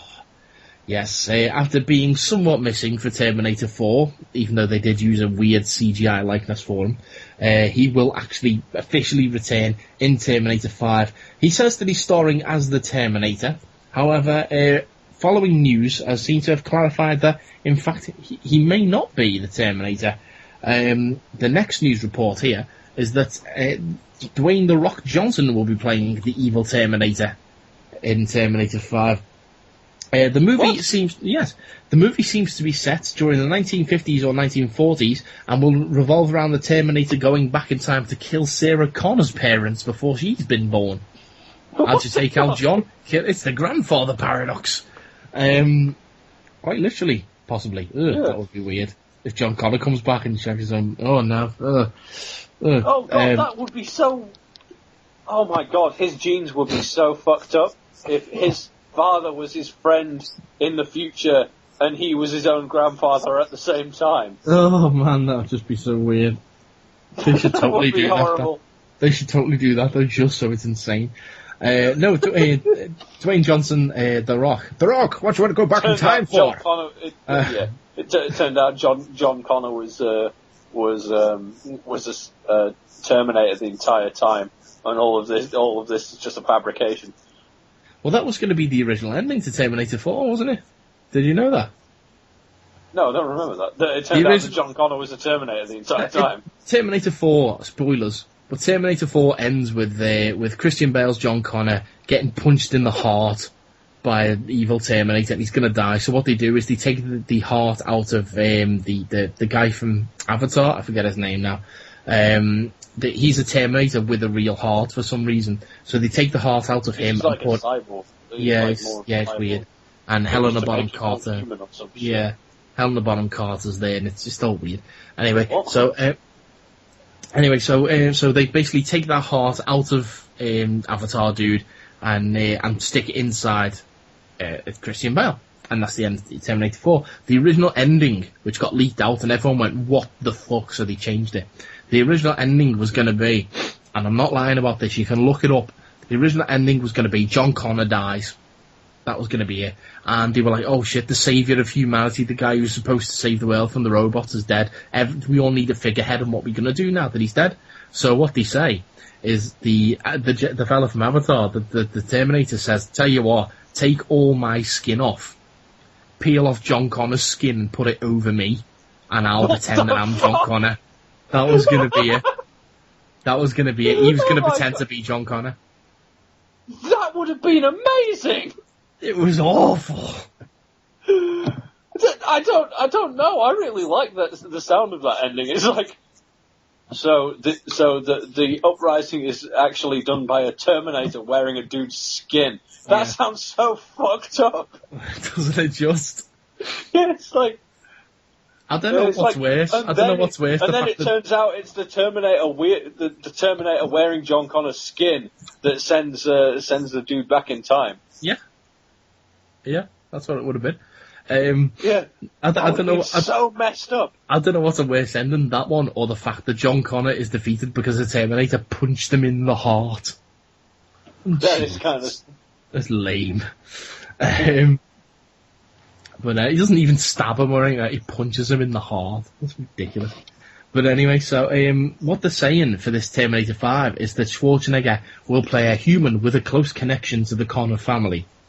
But you know what it's going to be? If Arnie's going around going, yeah, I'm going to be a Terminator again, yeah, you know what it's going to be is the goodies will have sent a good Terminator back years beforehand to keep an eye on the Connor family. And then The Rock comes back and he's like, oh, it doesn't matter what your name is, I'm going to kill you in the future, and everything. And then Arnie turns around and goes, yeah, I've been a Terminator the whole time, I'm going to take down The Rock, yeah. That's what it'll be. Yeah, maybe. No, there's no maybe about it. Which film was it where you actually saw Arnie play the guy who they modelled the Terminators after? We've never seen it. That's what I'm saying. I'm sure that's been. It was mooted for a sequel to Terminator Salvation. What they were going to do is they were going to have it was going to be. I can't even remember what it was now, but they were going to meet. It was John Connor was going to come back in time. I forget what it was now, but something like John Connor was going to come back in time and meet Robert Patrick, who was the bad one in Terminator 2. But obviously he's a lot older now, and he was going to be the designer of the original Terminators. He was going to be a human who designs them, and they were going to base the T-1000's likeness on him. And he was basing the T-500's likeness, or T-800, whatever he is, on this human who was Arnold Schwarzenegger. That's what it was going to be. And but they obviously never made that, because they never went forward with a sequel to Terminator Salvation. That sounds really bizarre. No, I'm sure there was. I think it was a cutscene from like Terminator 3 or something. They did the scene where it actually had Arnie playing a soldier, and they scanned his face and that. I don't think so. I don't remember that. I said, it could have been a cutscene. You can Google that if you want, but Arnie says he's going to be playing a Terminator, and now they're saying no, he's going to be human. It's like, yeah, okay, whatever. So it's clearly going to be Arnie's going to be a Terminator undercover. Well, it's obvious, and The Rock's going to be there laying the smackdown in the 1940s. If you smell what the Terminator is cooking with his laser eye. Yeah. You know, Jesus Christ. I don't know. So that's what's going on there. But we've got some more Terminator Arnold Schwarzenegger news. So, yark nipples one more time. Arnold Schwarzenegger is not just doing Terminator 5, he's doing a movie called Maggie. Which may not sound like... Maggie! Yeah, it may not sound like the most inspiring of titles, but this is it's a father-daughter journey. It's a nice, you know, it's a look at the relationship between a father and a daughter as she's quite ill and he struggles to look after her. So that sounds alright. And you're thinking, why is Arnold Schwarzenegger involved in this? Well, that's when you realise that the movie is about zombies and he's looking after his daughter as she's been bitten and is slowly turning into a zombie. And Arnold's got to fight off the other zombies in the world. He's like, destroy your brain, cut your head off, And, I am the governor. Spoilers. Kill all the zombies. I stabbed them in the head. I'll put them all in fish tanks. Spoilers again. This is Walking Dead spoilers. How can you Should spoil I buy the spoiler cannon? How'd you spoil something that's actually we should have done that before for 10 off, okay? 10 minutes full of shit anyway. But anyway, so but how'd you spoil a comic that's been out for like 5 years before the TV show showed it anyway? No, this is the world where normally in zombie films, if someone gets bitten by a zombie, they either turn in minutes or at least within a couple of days. In this Maggie movie, it takes about 6 months for someone to turn from human into a zombie. So that's why he's having to look after his little girl as she's slowly becoming one of the undead. So, yeah. There's that. He's also going to be in Expendables 3, but who gives a shit about that? Anyway, so there's that. Next movie I've got on the slate here is the sequel. What is it about everything getting sequels these days? Terminator 5, Independence Day 2. Huh. Yes, they are going to make Independence Day 2, and it will release in the cinemas on July 3rd, 2015. Just in time for Independence Day. Oh, that reminds me. That was another thing I did this week. I bought a copy Punched of Alien in the face and went, "Welcome to Earth." No, I bought a copy of Will Smith's album Millennium at a pound shop. Oh God, I used to have that. Should I ever go? Yeah. I was just looking around the pound shop and it was just sat there. I was like, I'm having that. Here it comes, another year. Come on, everyone, new millennium. I don't remember that one. I just looked like on the the back and I title was track. like, it's this. Yeah. I haven't properly listened to it yet. I just looked at the back and I saw Wild Wild West was on there. Wiki wiki wow, wiki wow, wiki wiki wow wow west. Oh, Chip there West, you go. Desperado, back no, to you don't Schwar- want that. yeah. None of this six gunnerness, brother runnerness, buffalo soldier. Look as like I told you. Every damsel that's in distress, we are that dress when you meet Jim West, and so on. And I know all the words. Yeah, I haven't listened to that one enough to know all the words, unfortunately. Oh. But yeah, additional scene for Terminator 3. Scene filmed during production gives possible explanation. Character named Chief Master Sergeant William Candy, played by Schwarzenegger. I'm Bill Candy, nice to meet you all. I'm the Chief Master Sergeant. Explains in a cyber research systems promotional video that he was chosen to be the model for the Terminator project. Yeah, Schwarzenegger's hi, it's character nice to meet you. I'm Bill Candy, and I'm going to be the new Schwarzenegger's robot for the character future. has a southern accent dubbed by Samuel L. Jackson. No. Yeah. Oh my One God. politicians I need to questions see the this scene. appropriateness of Candy's southern accent for the Terminator voice. I need to see this. Another Is it on scientist replied, "We can fix it" in Schwarzenegger's overdubbed voice. Oh, you messing. Wait, is this on YouTube? We need to find it. Oh my God, I need to see it now. Terminator 3. Ah, damn it. Bloody thing. William Candy. There we go. Okay. Oh, God damn it. William Candy, there we go, okay. Sergeant Candy scene. Is this it? Yeah, Is by this the one? Rohan Mag. Yeah.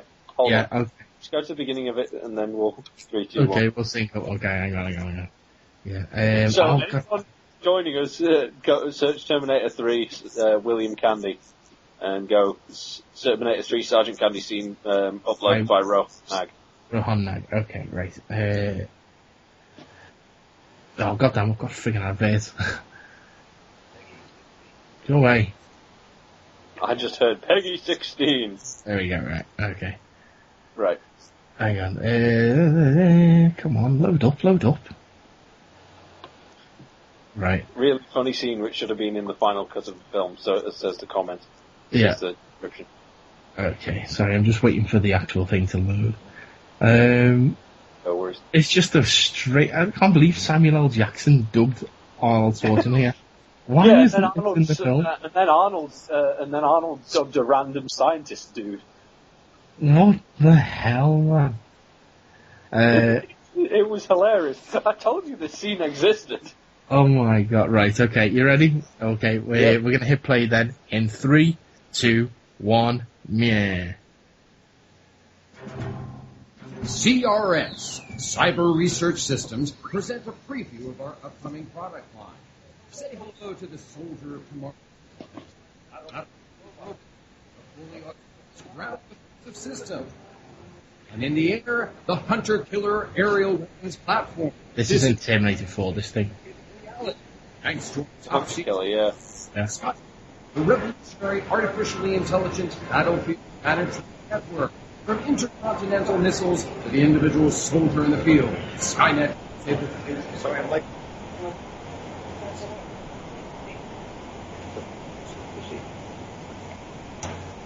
Great. There's aren't born. They're made. I do like it's basically using clips of Terminators from the original. Yeah. Cybertime. It's ancient history. Using designs generated by Skynet. And then the reveal. Hello. Hi. I'm the wheel. Selected by CRS in the ongoing effort to save American lives. That's just weird. We can fix it. It is now within.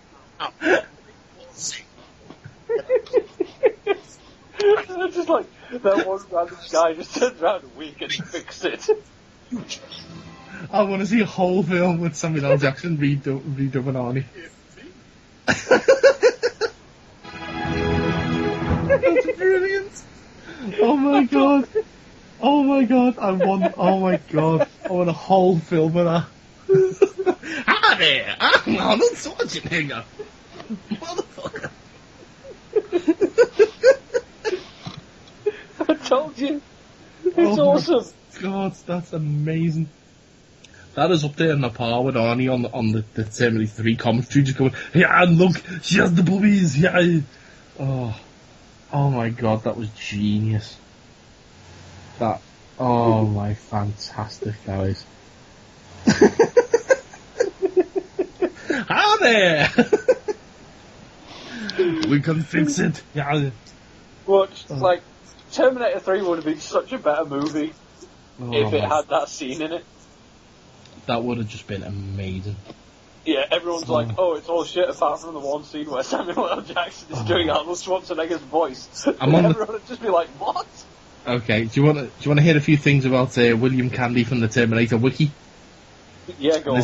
Chief Master Sergeant William Candy is a member of the United States Air Force's Combat Control Career Field, a special operations career tasked with air traffic control duties in austere and non-permissive environments, as well as coast air support and other SOF teams.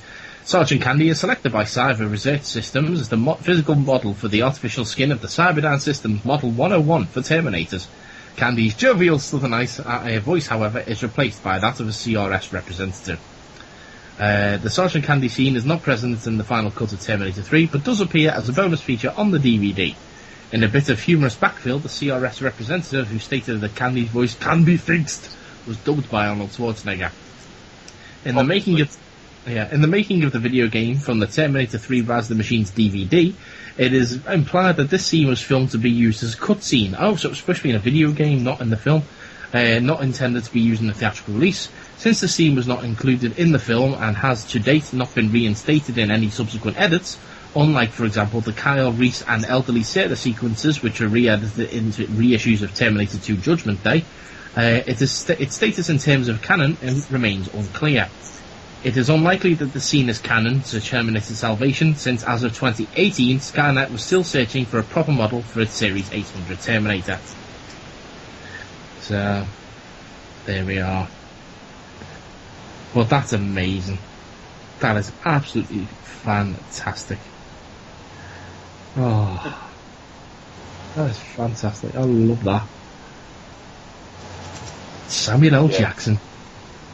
Oh, man. Well, you learn something new with the 50-foot nerds.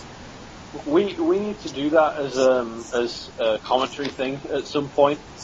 We have do two different versions of a commentary. One, which will be us doing the normal commentary, and the second one will be us just redubbing all the voices. Oh, we should do, man. If I can get my hands on a script for something, then yeah. Anyway, so that'd be so awesome. Yeah. Not much else to say about Independence Day 42. It's been taken over by... That's coming out. Yeah, that's coming out. Okay, so what else? Okay, next story we've got is... remember we said that Quicksilver was going to be in Days of Future Past? Yep. Yeah.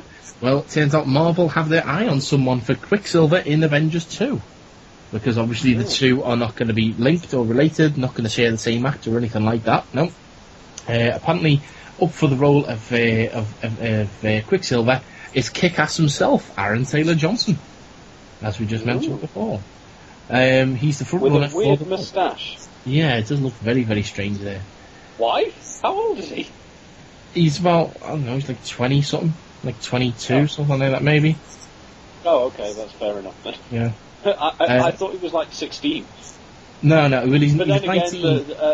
The lass who plays Hit Girl, who's like, Hit Girl's like, what, 12? She's 16, isn't she? Something, I don't know. I know this guy's, he's got to be like 22 or something like that now. Something. Anyways, but you know who he did play once upon a time in a film? Who's that? He played me in a movie all about evil John Lennon. What, did he? He did. He played John Lennon in the film Nowhere Boy, where he went round and killed everyone in the middle of nowhere. That's genuinely true. He did play John Lennon. Yeah, he did. I'm not lying. That's where he met. That photo is him and his wife there, Sam Taylor Wood, who's been confirmed this week as the director of the 50 Shades of Grey movie. Oh, what? She directed Nowhere Boy. That's where they met. She's like 20 odd years older than him or something like that. And yeah, so she's like in her 40s. I think she's pregnant at the moment. And yes, this week she was confirmed as the director of 50 Shades of Grey. Yeah. So yeah, there we are. What's next this week? Okay, this next one is Choose Your Own Adventure Books, the movie. What? No, that'll take you off guard. Yes, 20th Century Fox, of course, is developing Choose Your Own Adventure into a movie series. They're planning a cross-platform 4-quadrant action-adventure franchise. Whatever the hell that means. I hope they make You Are a Shark. Yeah, well, that's what I was going to say. Yeah, the book they've chosen to advertise here in the article is You Are a Shark. Either you are a shark or you are a creepy old man with a wing flying out of his head, as it looks like on that picture. Oh yes. Yeah.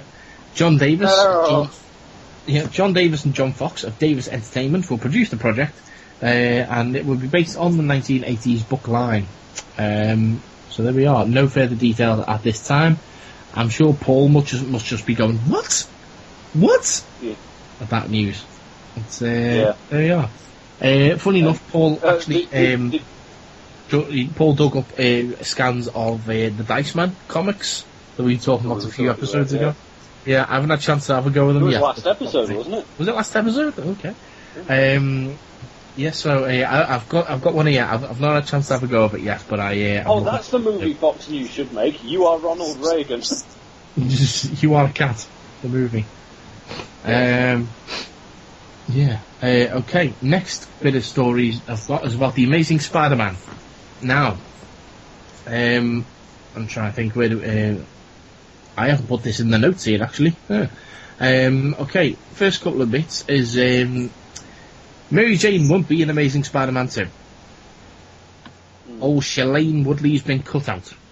Now, what happened here is that Sony basically said that Shailene Woodley's role as Mary Jane Watson has been cut out of Amazing Spider-Man 2, and they said that the role would be better served in a Spider-Man 3.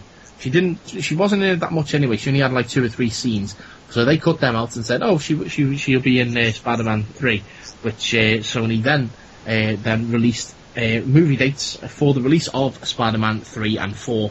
They said that Spider-Man 3 will be out on June 10th, 2016, and Spider-Man 4 will be out on May 4th, 2018.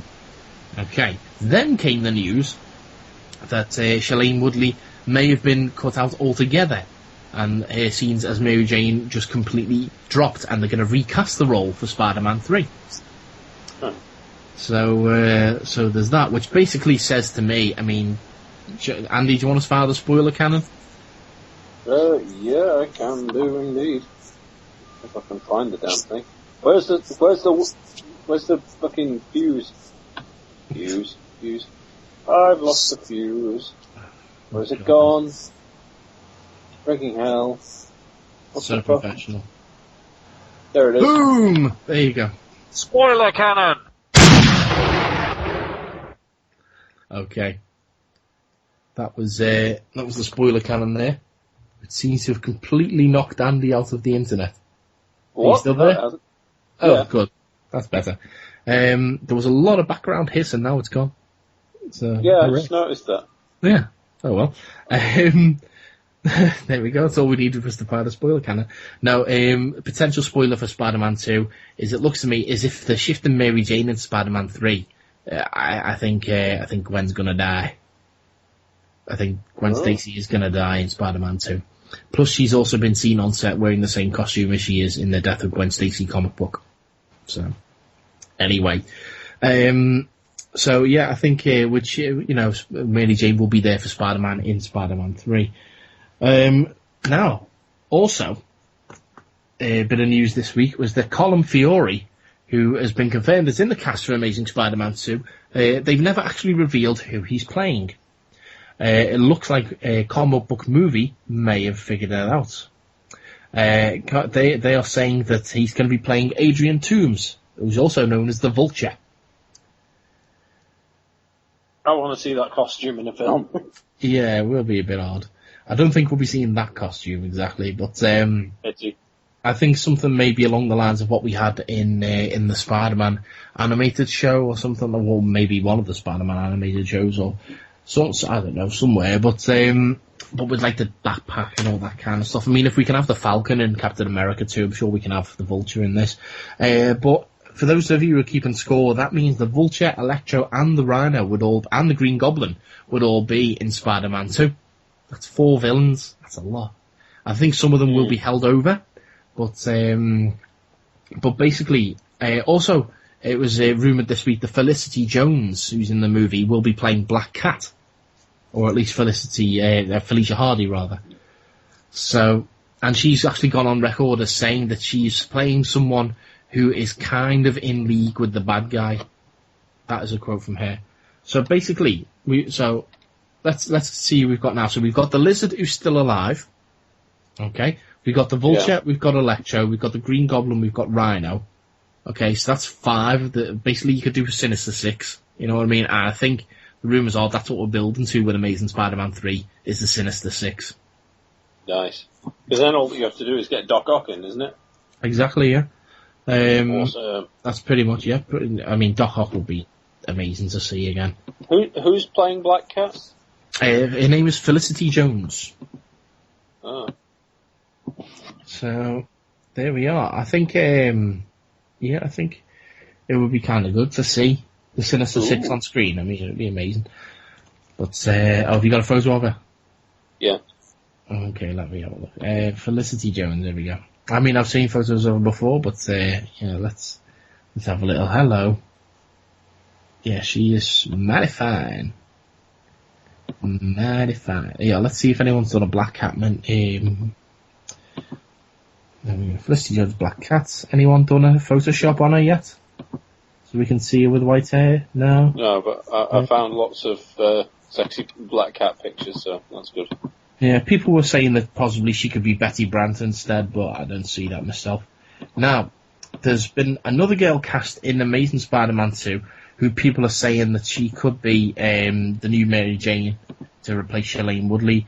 But again, other people saying that she's going to be Betty Brant instead. But everyone likes Betty, don't they?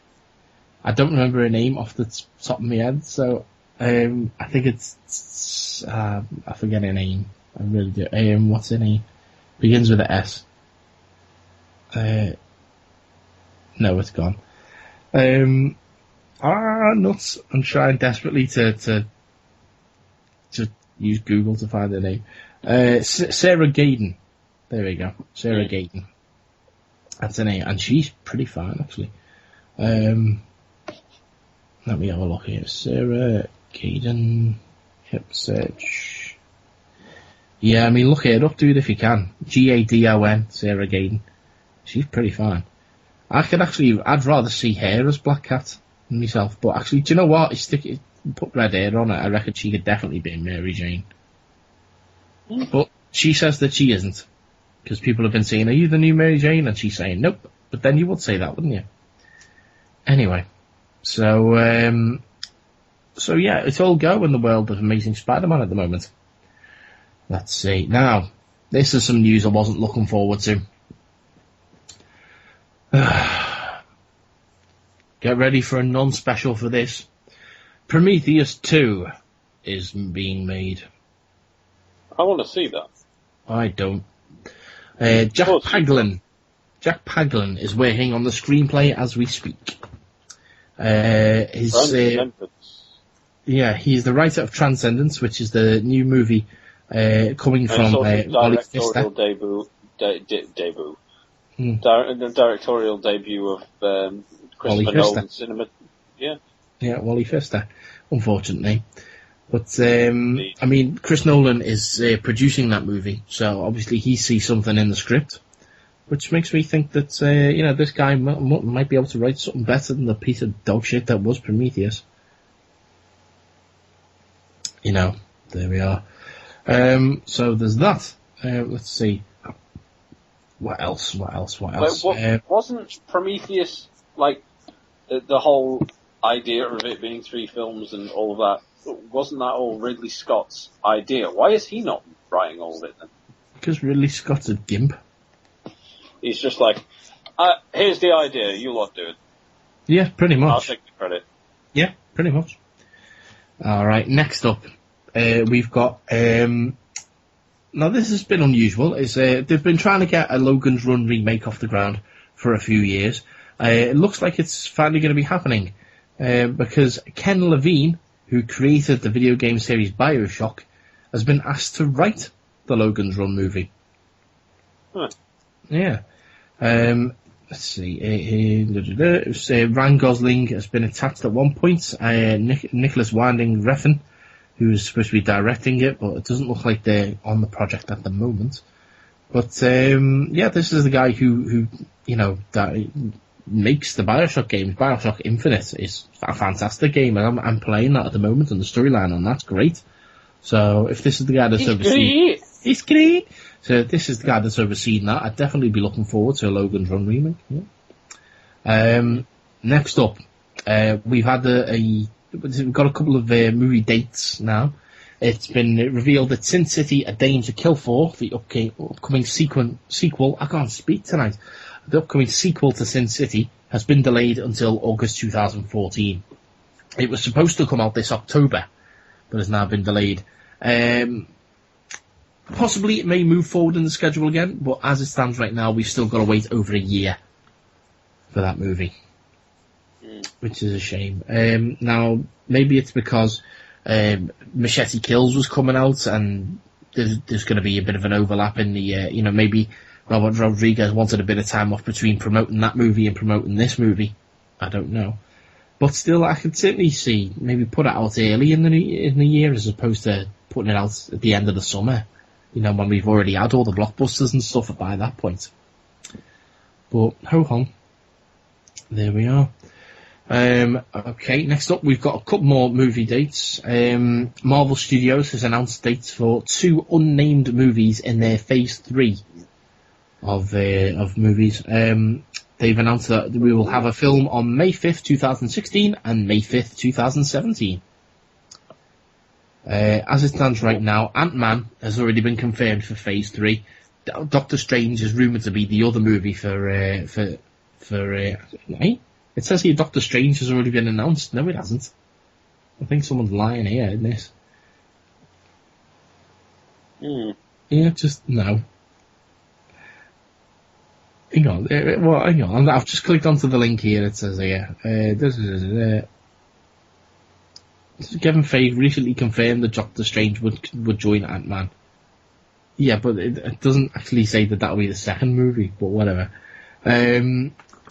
Anyways, we're definitely getting Ant-Man and possibly Doctor Strange, and we've got 2 other unconfirmed movies. We know it's not going to be Iron Man 4 because Robert Downey Jr. recently just signed a contract for Avengers 2 and Avengers 3, not for any more Iron Man movies. So it ain't going to be another Iron Man film. It's as simple as that. What else could it be? I don't know. Could be another Thor, another Captain America. Could be Guardians of the Galaxy 2. We don't know. Just don't know. Black Panther, maybe? I don't know. Heroes for Hire. Blade! Could be Blade. Marvel have got the rights to him. Could be Daredevil. Marvel have got the rights to him. Could be Incredible Hulk 2. You know, could be anything. Deadpool. No. Fox owned Deadpool. Oh. Trying to think. They should make it some sort of really obscure character. Let's see. A movie. Oh no. Stiltman, the movie. Yeah. They can't make a movie about Doctor Doom because that's a Fox thing as well. Yeah. Galactus. No, Fox have got Galactus. Fox. Yeah. Oh god, I'm trying to think of other Marvel. Hulkling, the movie. Namor. No. I don't think Namor would work in the cinematic universe. I think he's better off as a Fantastic Four villain. Oh god, now let's see. Trying to think who they could have. You Venom. What? No, we can't do Venom. He's over at Sony. Yeah, but what if it was a different Venom? No, it's still the Venom character. Oh, don't. Carnage? No, again. Sony have got him. He's tied into the Spider-Man rights. Oh, fair enough. I thought they bought individual characters for a second. No. It's basically Spider-Man and any associated characters. So they could always just they could always just confuse everyone and decide to release a Batman film. No, Night Owl. Not Night Owl. He's freaking Watchmen, isn't he? He's DC. Yeah. No, sorry. Owlman. Moonlight. That's what I'm thinking of. Oh, a Moon Knight movie. Moonlight movie so would awesome. actually be quite good, actually. Oh yeah, that'd be great. That would be good. But I don't know if you could do that. Why not? It'd have to be old Moon Knight, where he's doing all the cool stuff, and then the random little Egyptian weird guy was talking to him. Because it couldn't be the more modern series, because the more modern one has the 3 characters talking to him.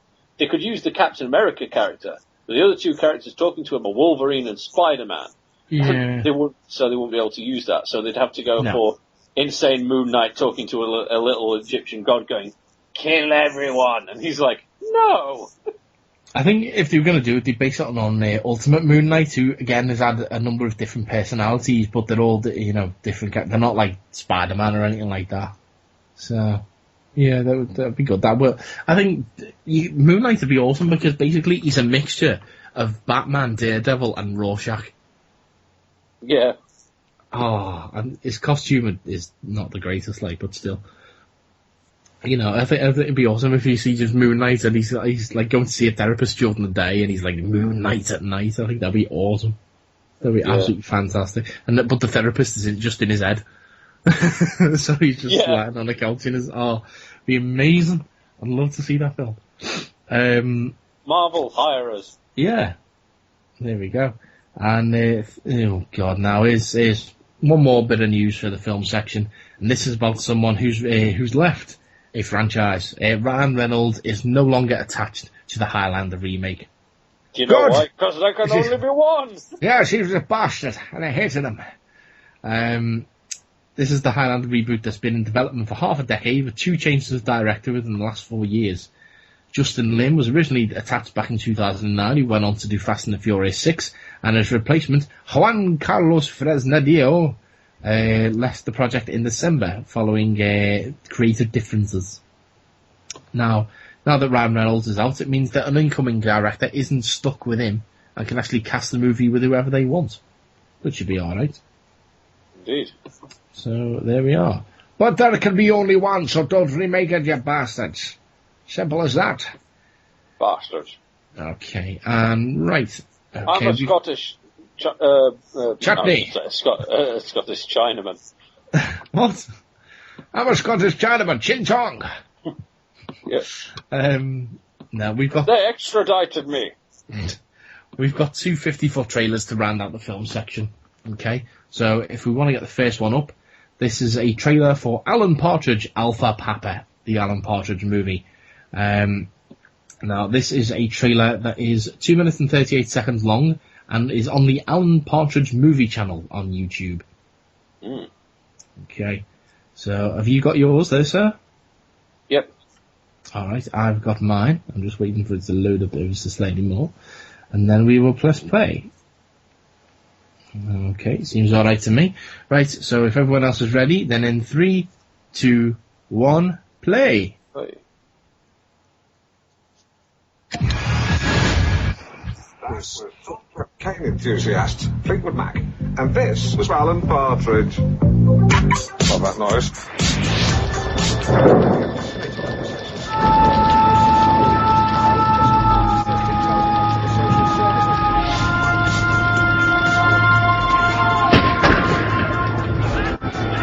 I feel all kind of gunfire on your end. That's what I'm trying to figure out. What the fuck? It's the Marvel original graphic novel. What? What? Whoa, slow that, stop that, there. Have you got the comic stories open or something? Dude. Apparently. Yes, I forgot to tell you, one of them just starts auto-playing, so just be careful. Okay, well, we'll start this one again once Andy closes that one down. I've paused it. Okay, right, we'll start this commentary again. No, I was thinking what's going on. What's going on? This volume isn't going down. Okay, right, okay. We'll start again, we're at 0. So in 3, 2, 1, play. Okay. Norfolk. Rock cocaine enthusiast Fleetwood Mac, and this was Alan Partridge. Love that noise. I love Alan Partridge. With Norfolk's most sun-tanned child just passed his details on to the social services. Alan will be taken over. So, no one's getting... My name's Jeff. We've just been taken over. Hello? There's only one person here who's willing to talk to you. Cool. Will you help us? Guys, none of us choose the hand we're dealt. We do need an answer, I'm afraid. Well, I do have another siege to go to. Alan's coming in now. Welcome to Big School. Ladies and gentlemen. Alan Partridge. What? Oh. This looks insane. Yeah. You are the face of this siege. Siege face. Siege face. Siege.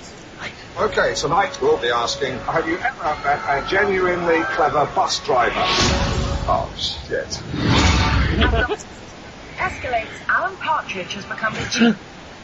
You got to be more concise. So what do you want? I want a helicopter.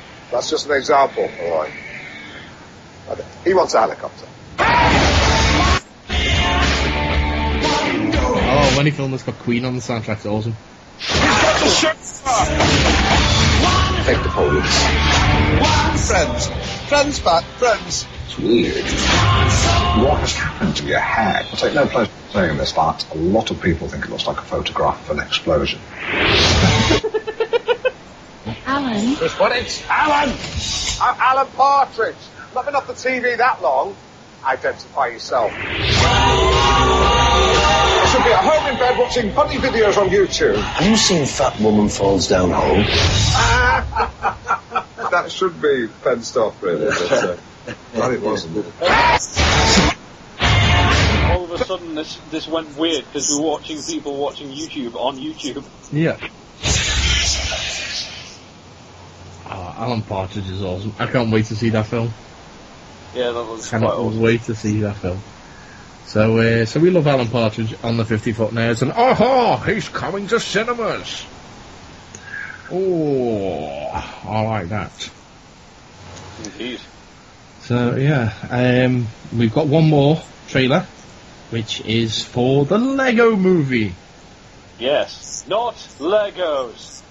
Not Legos. Yeah. Andy and I have Lego. both watched this trailer already, but we're going to watch it again just for you folks, because why not? This is a trailer that is 2 minutes and 15 seconds long, and is on the Warner Brothers Pictures channel on YouTube. Okay, Yep. so I'm ready. Are you ready? Yep. All right then. In 3, 2, 1, play. Warner Brothers.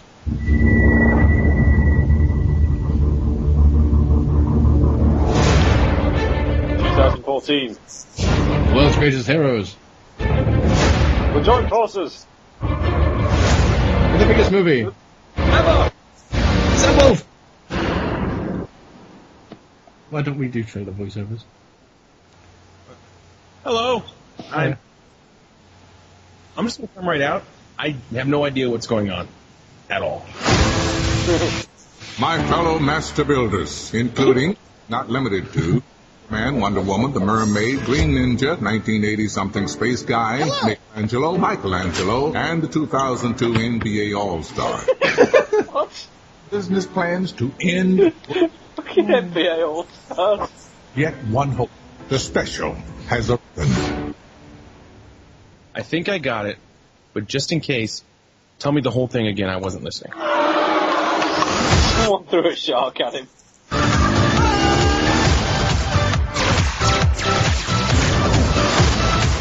I'm freaking out! I love that this looks like stop motion animated.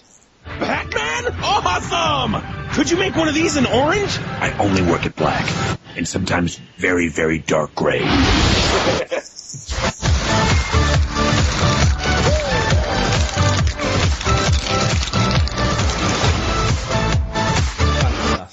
Hey, pal, I hate to tell you this, but I don't think you're supposed to be here.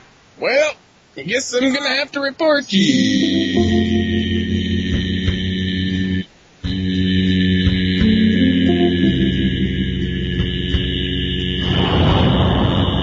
The guy who's the main Lego dude in this, he is Star-Lord from Guardians. Nice. I love the fact that the trailer, they're based on the Lego construction toys. I was getting confused with the other Legos, you know, the Lego everything else. Lego food, Lego chickens, Lego Special K. Special L. No. Why is this so crunchy? Why does my milk turn square when I pour it in?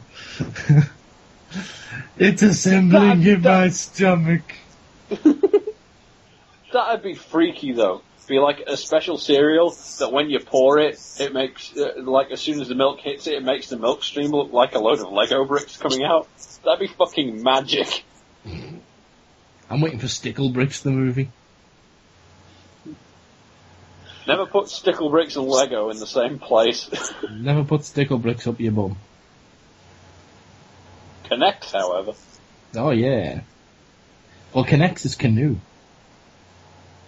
What? Do you not remember the advert? Do you not remember? No, I don't. You might have been too young for it. I'm trying to find the original Connects adverts, because I remember the old Connects advert, it just went, Connects, it's Canoe. Oh, In the yeah, I advert, remember yeah. that. Yeah. I'm trying to find, I don't know where it is. I'll I never managed be to able make a know. trebuchet out of mine once. Because why not? Yeah, precisely. Look at just- trebuchet, boing. Connects Canoe. Okay, canoe. No, I'll just put in Connects Canoe, and it just reads Connects New. As in Connects New, you were going to look for this. We knew. We always know. We will come for you in your sleep and rape you with dickle bricks. Because we do it with Connects. So says I like me. I am the world's prettiest woman. Connects is Canoe. As in, it's floatable on water. And you don't die, please. Right, well that's all the that's all the canoes I've got in the film section. So let's move through to Andy's comics and stuff. We will.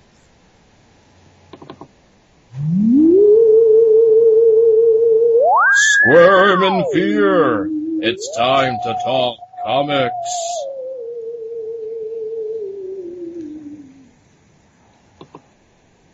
So, comics. Yeah, if you don't mind. Right. I don't mind. I was expecting you to say something. It's your Basically- section. Not anymore! I abdicate. Oh God. No. Let's see. Have you ever seen Train Spotting? Yes, of course I have. I love Have that you ever movie. been Train Spotting? No, because I'm not sad. Cheers. I might be a Doctor Who fan, but I'm not a train spotter. I mean, come on. Yeah. I don't go train spotting, but trains are cool. But yeah, Train Spotting the film, Irvine Welsh was the guy who wrote it, right? He did. Well, he wrote the book, actually, but yeah. Well, yeah. But carry Well, on. the same thing. It's not. It's the same thing. It's not. One's told in a visual medium and one's told on a page. They're both entertainment. But you know Irvine what? Welsh Better wrote- entertainment? Podcasts. That's right. Download the Attack of the 50-Foot Nerds podcast today. Oh wait, you already did. Congratulations. You win a prize. You win Prize continual is existence. Yes. Oh God, watch as we get an email now where one of our I want my money back. Yeah. How did you send this email? It's set to automatically send emails to you If I die. when I die. Shiny? I'm dead, it's great! It's dead great! Oh God. Anyway, so what's Irvine Welsh? He's Welsh. also Scottish. Yes. Yes. He wants to write for Marvel. Specifically, he wants to write Doctor Strange. Doctor Strange. He's great. Great. Doctor Great. You can actually make great from his name, Strange, but you've got an S and an N left over. So he's Doctor Great. Dr. Greatenson. No. So basically, Irvine Welsh says, I've always been a fan, and he's the last of the great Marvels to me who hasn't been given the big screen treatment. So there isn't that preconception apart from comic fans. He's a bit late now, though. Yeah. Given the big screen treatment. Doctor Strange movie. Oh, God damn it. I think it'll be great. Yeah. Doctor Strange fans were always stranger. For want of a better word. And this unique breed in comic fandom always appeals more to me. He's got infinite possibilities and his personal life is weirder and darker than usual, and there's a lot I can do with that. There's a lot I'd love to do with that. And he hangs out with a man called Wang, which is great. Welsh said he would do a Grant Morrison and deconstruct the character. Oh, so basically he's going to have Doctor Strange just turn to face the audience and scream, I can see you! And then meet him. And then Baron Mordo will come along and say, "You don't remember when we had sex 20 years ago in a different comic, now we have a son." What? Here's his name, he's Damien Strange. No? I think that'd be interesting. Bloody hell, man. Play the game. I was just like, but how would two guys have sex and create a child? Dude, it's a comedy bit. Jesus. Yeah. Well, So fine. you what? And also, I said, well, fine. And also, Anyway. Welsh's Fifth is apparently coming onto the screens. I don't want to see Welsh's I film. misread. I misread it. I said Fifth. It's Welsh's film. Look at this Sporran! He's just, It's just a film of him demonstrating his shit-filled Sporran collection. No, I was going to say he's in the bath, and he's just got all murky water around him. It's me filth, it's great! Yeah. I'm swimming in it! That's why I don't like baths. I'm more of a shower guy, because baths, I had a bath, my first bath in ages, the other day, just because I fancied having a bath. And I got in the bath, and it's all well and good for like the first, 5-10 minutes. And I had my iPad, I'm watching a bit of TV and stuff like that. And then all of a sudden, I was roasting, I was sweating. And then I was like, well, great, so what's this? I'm just sitting in a pool of my own filth as I sweat. How does anyone enjoy this? And I was like, no, I've got to have, so I emptied the plug and just had a shower instead. Fair enough. So, I can't understand how people just want to sit in a pool of their own filth for an hour. Ugh. Can't do that. Because it's fun. How is it? I don't know. We all know easier you've to got a kill shower yourself. fridge. You've got a shower fridge. We all know that. You don't have, like, I don't know, a bath. I have a bath machine. I have a bath washing machine. A bath machine, no, you were going to say. Yeah, I was going to say a bath machine, yeah. That's like Wallace and Gromit. Yeah. Hey up, Gromit, I'm going to bath machine. Yeah, you press a button, it undresses you, sticks you in the bath, pours water all over your head. Yeah. And I can just see it.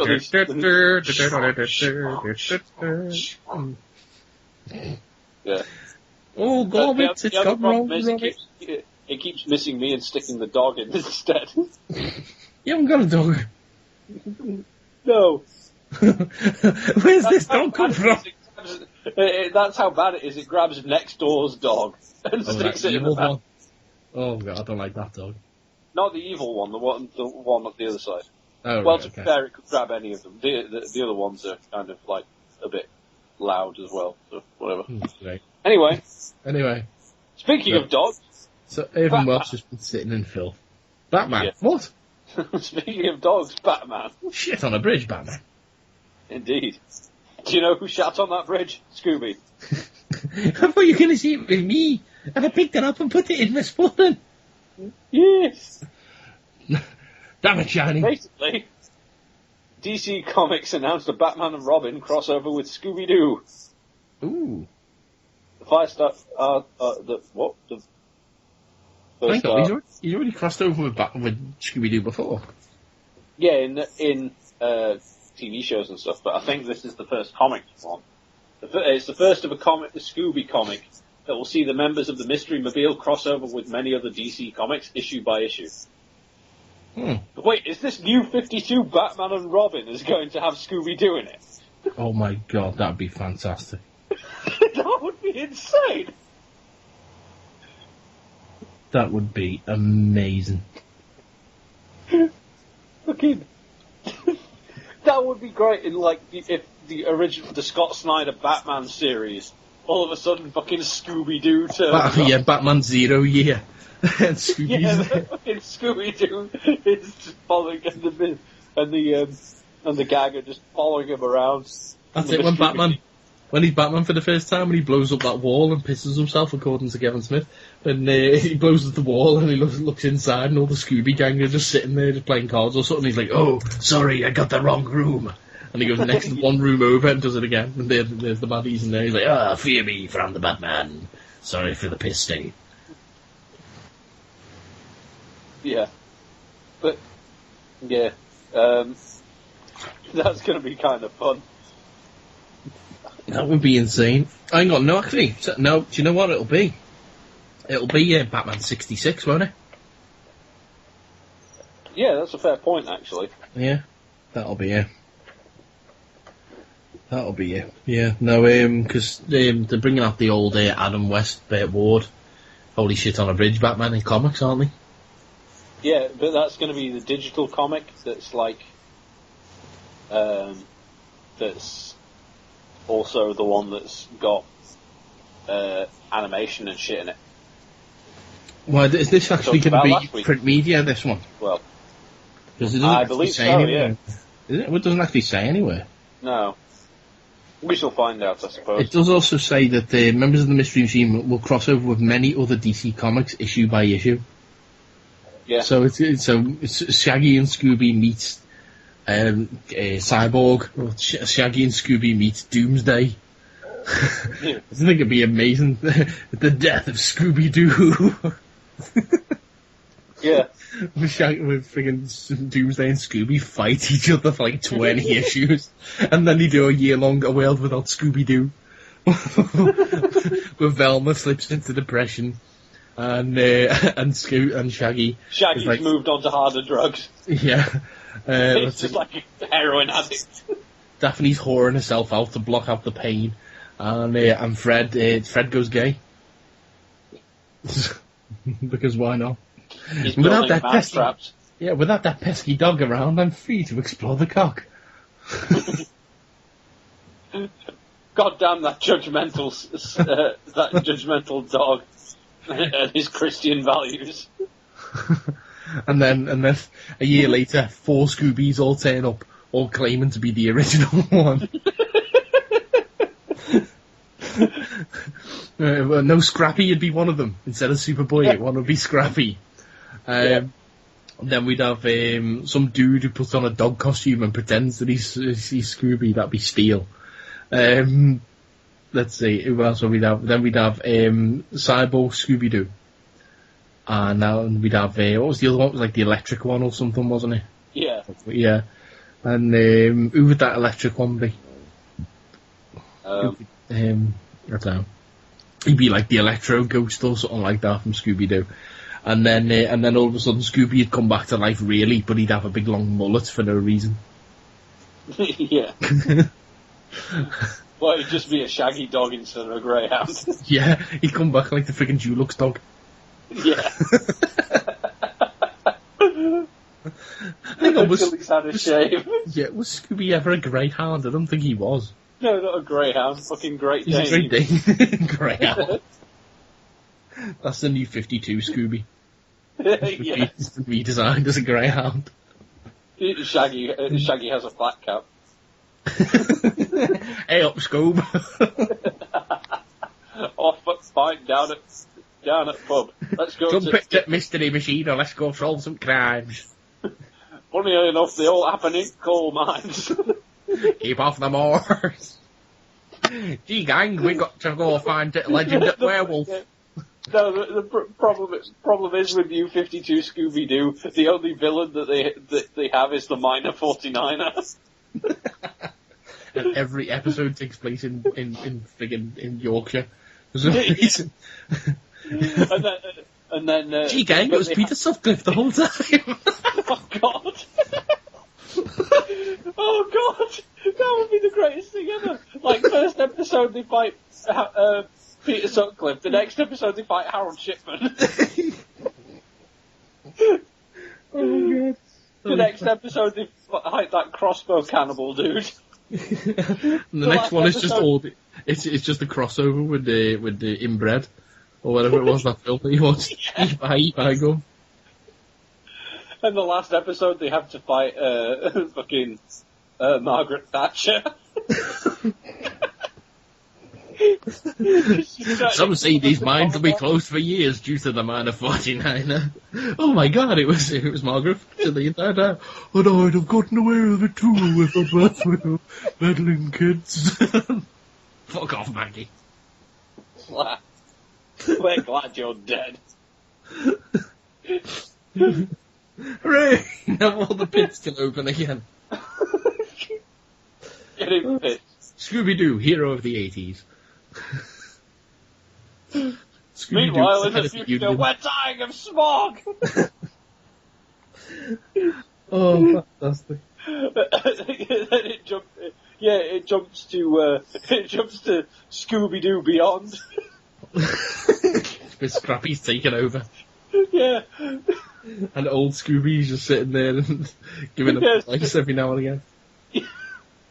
Yeah, he's like, looks all grey and he's got one of those cones around his head because he's got infections in his legs. So he can't, oh god. Problem is that all the rest of the gang only look very slightly older. Yeah, they've all got just like crow's feet and that's it. Yeah, no, not even that. Maybe some of them have stubble, and that's about it. Yeah, Fred's got some stubble. What's Shaggy? No, Shaggy would be he'd be like Alfred, so he'd be dead. And what? Shaggy's dead. he got killed in a freak accident. Yeah, the machine blew up. Killed. No, he died in a fight with who'd be Scooby-Doo's version of the Joker. Fucking he had a fight with the Scarecrow ghost or something like that and died. And that's it. Yeah. Daphne's in a wheelchair.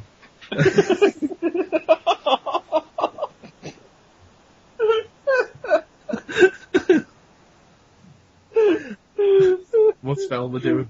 Velma's the head of the police force. Velma's commissioner.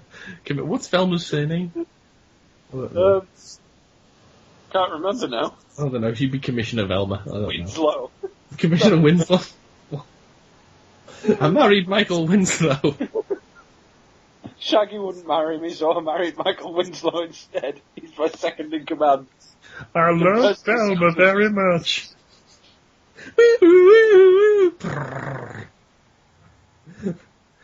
Oh, Michael, Dinkley, I love you so much. Her name's Velma Dinkley. Commissioner Dinkley? Yeah. No, I prefer Commissioner Winslow. Whoa! Oh, Peter doesn't like it, though. Sorry, we just got an incoming message from the Raw General Manager. What's going on there? I was deleting a Google search and then I held the delete button for too long. Oh, God. Oh, my God. Oh, no, we've got a message from the Commissioner. Hey, free sounders! Oh, boy! Thanks, Microsoft. You have mail. Let's see if we've got a right answer on the board. If it's there, I'll give you the money myself. We're looking for armpit hair. Hooray! You win family fortune.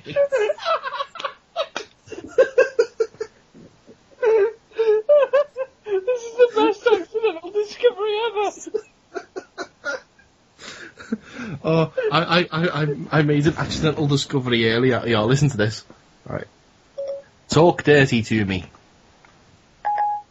Humus, compost, pumice, silt, gravel.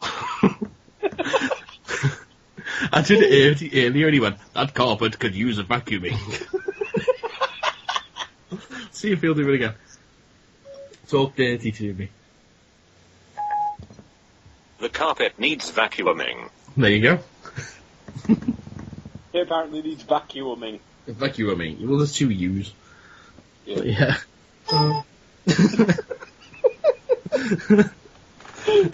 Oh, 50-foot nerds, where nerds are easily entertained. Yay! Yay! Oh, let's see. The next story is about Peter Parker. And this is the people story that plays disappearing. itself. Yes. Can you guess what the story's about? Well, I know, because I told you. Yeah, that's a fair point. So, we're looking for Gets a Sister. Let's have a look at the board. Hooray! Hooray! Yep, he gets a sister. Why? I don't know. Alright then, well thanks for that, Andy. Let's move on Yeah. to the next In one. family business, the Kingpin finally decides to take its crime syndicate global. And Peter Parker gets stuck in it. As you do. Yeah, goosh. While having to deal with a mysterious young woman claiming to be his sister. Well then, Mark Wade is explaining this. At first I was like, who's explaining? He doesn't tell me. So Mark Wade says, "It seems very bizarre to him that Aunt May never mentioned anything about this woman. It was about his age, and the resemblance is there. Peter wants to try to figure out what this mystery is all about. But basically they're running from a crime syndicate out to kill them both throughout the novel. There's not a whole lot of time for Spider-Man to sit and relax and slowly suss this out." Stock up, cross-dressing. Yeah. Yeah. Oh God. They're going to do that as the storyline, aren't they? What? Because it'll be fucking Spider-Man's sister will turn up, and it'll be like Doc Ock will still be in Spider-Man's body, and then it'll be like underlying storyline will be Doc Ock going, "I know she's my body's sister, but I really want to have sex with that woman." That's why you got those 4 extra tentacle arms. Yeah. Yeah. I really love Japanimation, and I'm Dr. Octopus. I was the star of Urotsuki Doji. Just call me the Overfiend. I am the Chojin. Suck it, bitch. Suck my many penises. There's a quote for this week.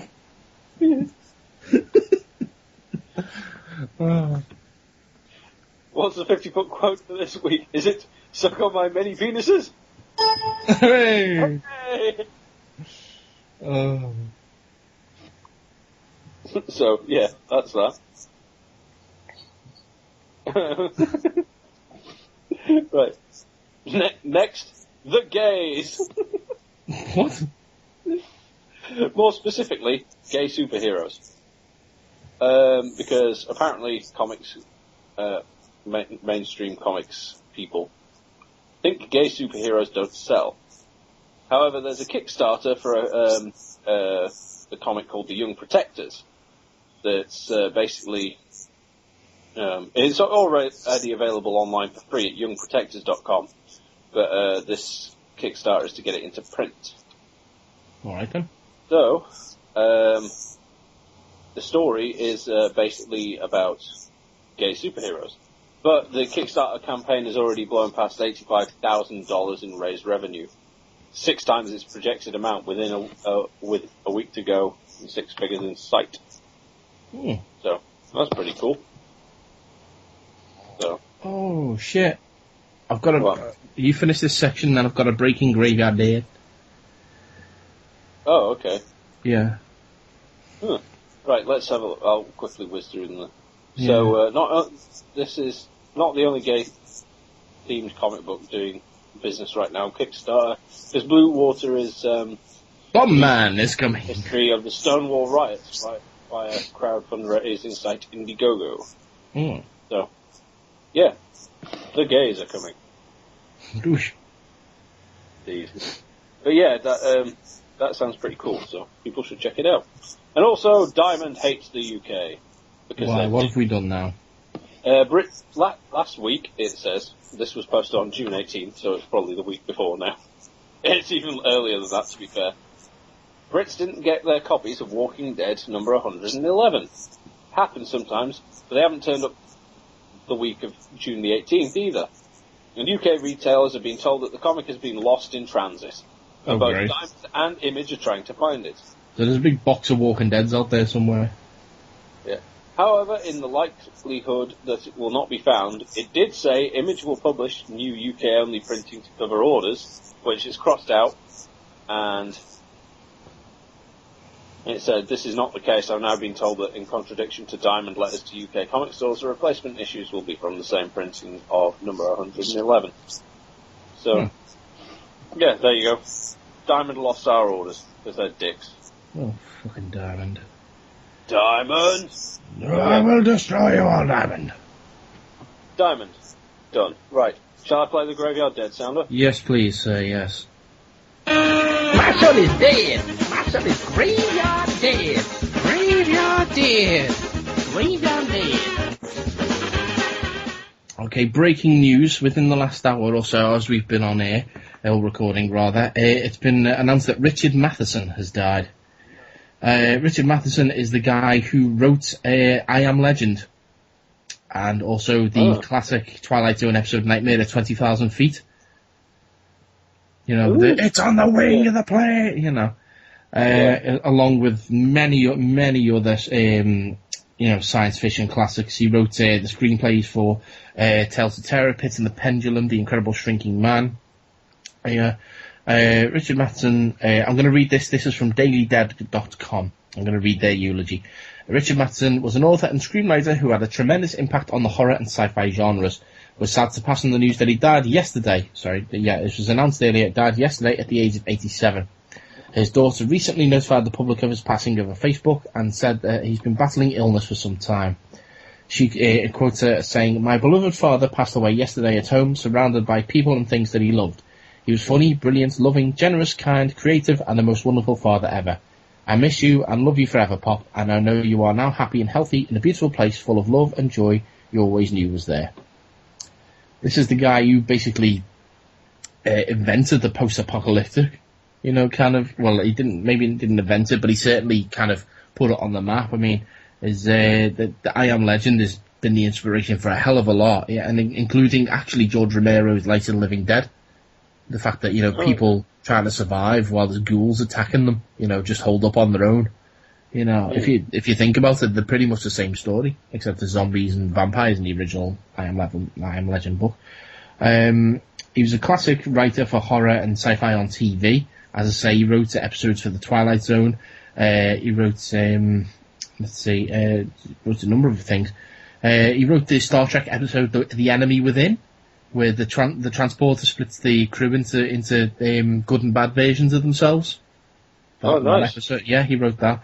And, he will be missed. I actually remember in a couple of episodes of The X-Files, there was a senator, a US senator, who was kind of sympathetic to Mulder's search for the truth, and they actually called him Senator Richard Matheson in honour of this guy. So he's passed away, and obviously will be missed by many in the horror and sci-fi community. Indeed. So when did Ian Banks die? Ian Banks, yes, sorry, I forgot to mention this as well. God, Ian Banks died a couple of weeks ago now, yeah. Ian Banks, a major writer, also went by the name of Ian M. Banks for his science fiction work. Yeah, he passed away as well. If you were watching Hot Fuzz, that's how you could tell the difference between one of the differences between the Bill twins, Bailey twins. The Bill Bailey twins, yeah. The one who's working in the days reading Ian Banks, and the one who works at night is reading Ian M. Banks. So yeah. So there we are. That's certainly a shame. That's certainly a shame. But there we are. Yes, Ian Banks. They were awesome authors. Ian Banks announced that he had cancer, and then like a couple of months later passed away from it. So two legends of the sci-fi literary stead have left us in the last couple of weeks. That's a very big shame. Right, the M in Ian M. Banks stands for Menzies. I thought it stood for Mordor. Or Mingus. Is it apparently pronounced? Yeah. It's like Ming Campbell, that guy. Mingus Campbell. But whatever. Menzies. Oh well. There we are. Right, well that's the end of the comics section then. So we shall move through, try and lighten things up with the TV section. Hooray! Hooray! We'll be back after these commercial messages. Do you like that I've started doing that now? That is good, yeah.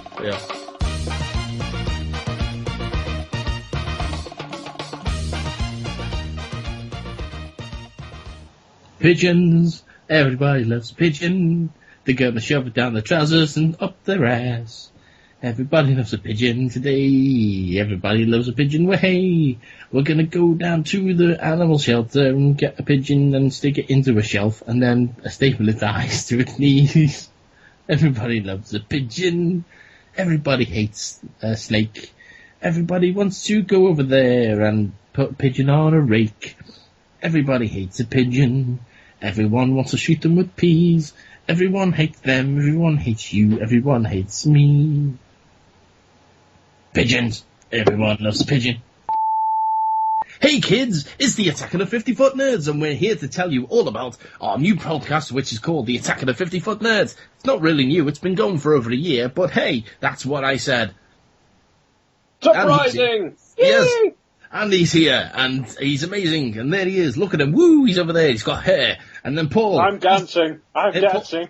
Yeah, Paul's not here at the moment, but he's there as well. Look at him. What's that you say, Paul? Oh, yes, I love the podcast. Do you love the podcast, Andy?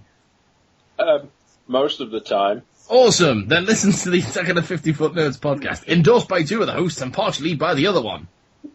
It's on the PCN and on iTunes, so go to panelsonpages.com and be nice. Do it or I'll kill you.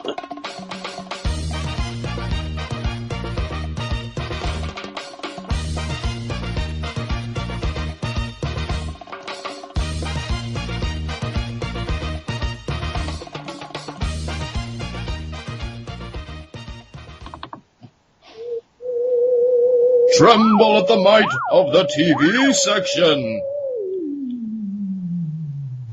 Okay, right. Movie? No, it's not movie. It's TV news. TV news this week. Fire? No, I can't speak. Play this guy's sounder again, because why not? Right. What? Do it. Right. Where's it gone? Jesus Christ.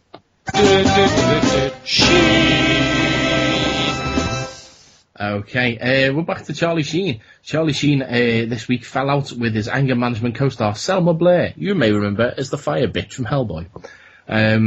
He said they had a bit of a blazing row and said that if she goes on set, he won't. If she goes on set, then he won't. The argument occurred apparently after Blair complained to the computers. Yeah, the show is run by Microsoft. Isn't that right, Microsoft? It's run by Siri. Isn't that right, Microsoft? Yes, it is. No, isn't that right, Microsoft? There we go. God, it takes them a while to clock on, doesn't it, kids? No, if it was, listen.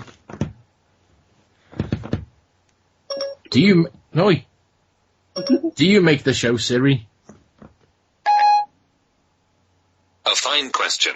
Now can we get back to work? See? Anyway, she complained to the producers about working with Sheen due to his lateness and poor work commitments. However, they said about that, and he kicked off, stating that he's the star of the show. Basically, this was then followed up by, it was all a bit of a rumour at first, saying he wanted to get her sacked, and then all of a sudden the next day, a story was announced that Selma Blair is leaving anger management. The statement that producers Lionsgate said is, "We are confirming that Selma Blair will not be returning to anger management, and we wish her the very best." Doesn't say exactly why she's leaving, but I think we all fucking know. It's so because Charlie Sheen is a dick. But we love him. The crazy bastard. Anyway. He's a dick. He's not, he's a crazy dick. And that's why we like him. Okay, next story then I've got is, why the frick hell is that open? Okay, the next story I've got is about Jenna Louise Coleman. Microsoft. Why is that open? Would you like me to search the web for why is that open? Shut up, you. Anyway, no, Jenna Louise Coleman. Oh, she's gorgeous. Jenna Louise Coleman has been lined up to be in the sequel to Pride and Prejudice. If she's talking in a serious voice, I will watch it. Now, oh god. Yum, yum, yum. Oh god, Andy tweeted me that. He said something about... No, I texted you it. Oh, you text me it, didn't you? Yeah. Mm. What exactly did you text? I want you to say it in your words. I said... Hold on, I'll find the exact You've been text. watching... I've been watching the Cybermen episode of the new series of Doctor Who. And I said... in preparation for our Doctor Who special. Yeah. Yes. Where I said, Clara's authoritative voice, good God, I would love to hear that whispered in my ear. Something along which those I lines. replied... Hold on, I'll tell you. I'm not actually, that one I remember what I wrote. You said something along the lines of, oh God, what's wrong with you? Yes, that's exactly what I replied. Why? Just because it was just a very, very strange thing to say. Oh, God. Anyway. Not really. I'd let her stand on me. Again, this is getting up there. Do you know what? No, I'm not even going to bother. No, the BBC have I'd decided... swallow my cum from her mouth. Oh, for fuck's sake. The BBC have announced... Here it is. BBC have announced that they're doing a new period drama. Don't even go there with that. This is a period drama called Death Comes to Pemberley. Stop it. Which is set 6 years after the events of Pride and Prejudice. Coleman will play Lydia Wickham in a P.D. James adaptation. Okay. She also leads Anna Maxwell Martin as Elizabeth, Matthew Rhys as Mr. Darcy, and Matthew Good as Wickham. So she's going to be playing Ozymandias' wife. Okay. Yeah. Other additions to the cast include Trevor Eve as Sir Selwyn Hardcastle, Rebecca Front as Mrs. Bennet, James Fleet as Mr. Bennet, and Penelope Keith as Lady Catherine de Bourgh. And her husband, Chris, will be there as well. Joanna Scanlon will play... She's going to wear nothing but red. Yeah, and dancing with him, cheek to cheek. Joanna Scanlon's going to be playing Mrs. Reynolds. Tom Ward will be playing Colonel Fitzwilliam. Eleanor Tomlinson will play Georgiana Darcy. And James Norton will play Mr. Alveston. Shooting starts later this month in Yorkshire. Hey up, it's me, Scooby-Doo, trying to find out who's killed someone in Death in Pemberley. Hey up. Scooby-Doo, where art thou? He's in pub again. Bastard. I brought him some rock from Whitby. That's the new 52 Scooby-Doo version of Scooby Snacks. This rock, a stick of rock from Whitby.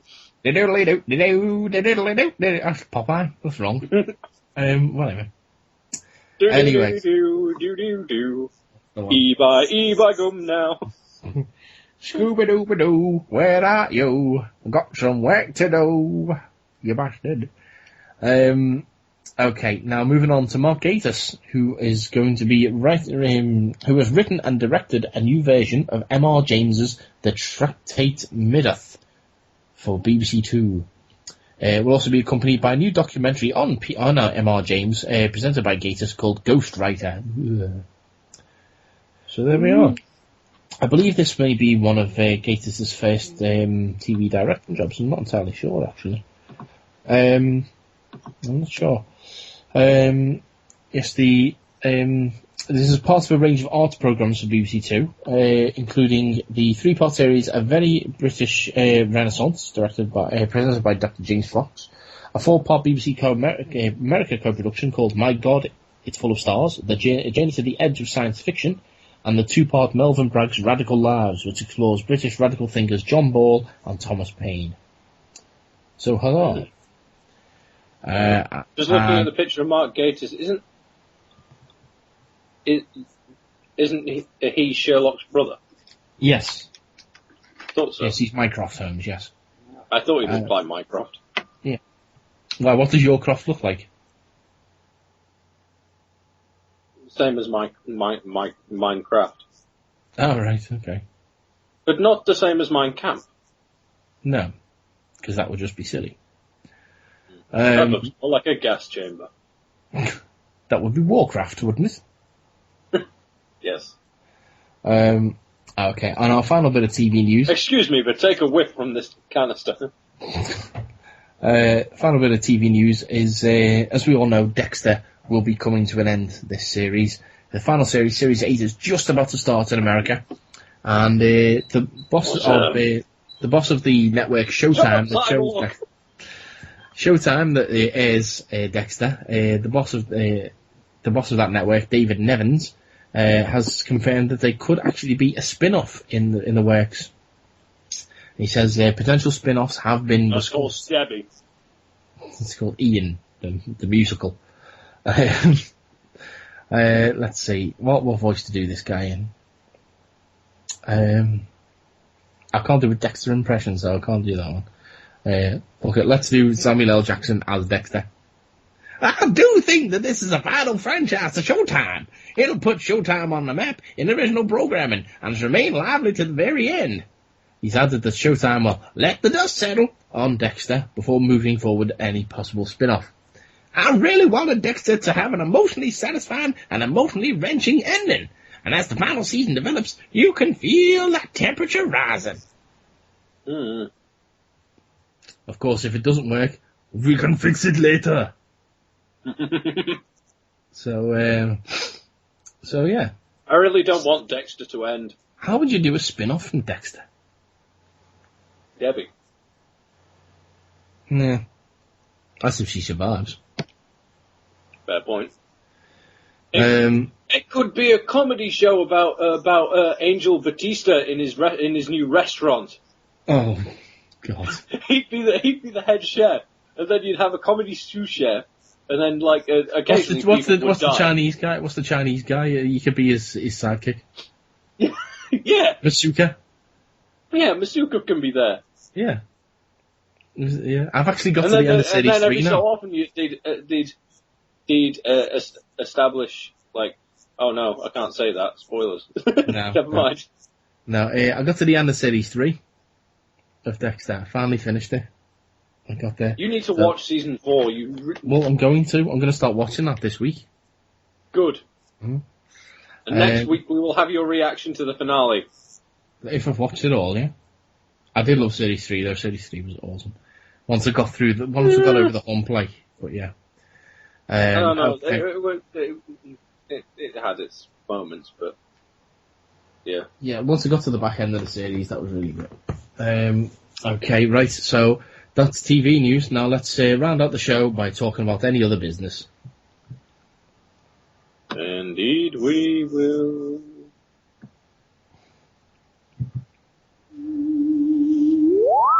Any other business? Alrighty. Okay, first story I have called Chickens Will Destroy Your Children. Yeah. Even Microsoft can't believe it. Because chickens could be smarter than human toddlers. Wait, what's the name? What? Wait, what's the name of the... I was trying to make a joke and then I got sidetracked by what you just said. What's the name of that captain from Star Trek? Kirk? No, is it Star Trek? The one that just talks in beats. Pike. Do you like the fact that chickens could kill your children, Captain Pike?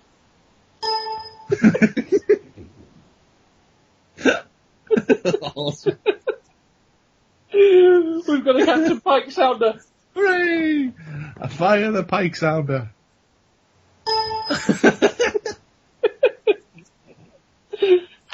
And he's got a new impression. Michael Winslow.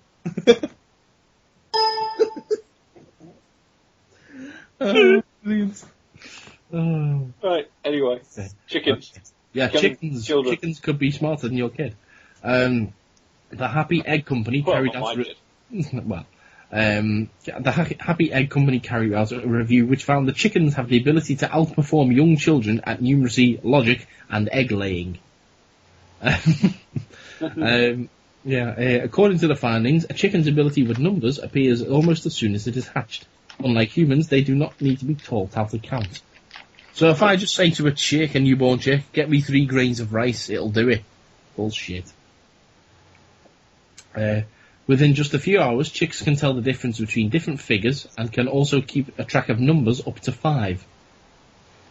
Chickens can also keep track of objects and individuals. You can only count on one hand. This is something that human babies do not develop until they are around 1 year old. The Happy Egg Company is now using the findings in new outdoor play areas designed for chickens, which will ensure the animals are mentally and physically stimulated.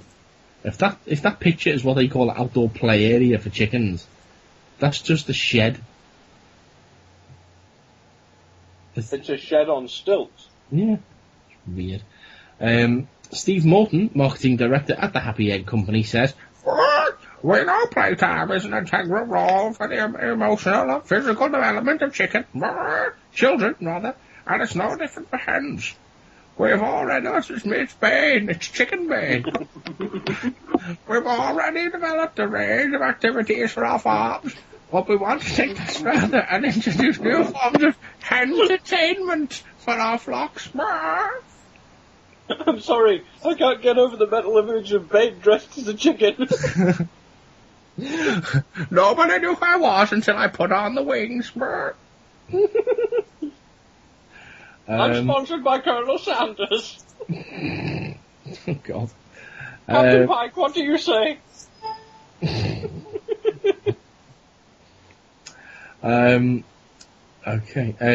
Christine Nichol, Professor of Animal Welfare at the University of Bristol, co-wrote the review, and he's going to do this in his chicken bane voice.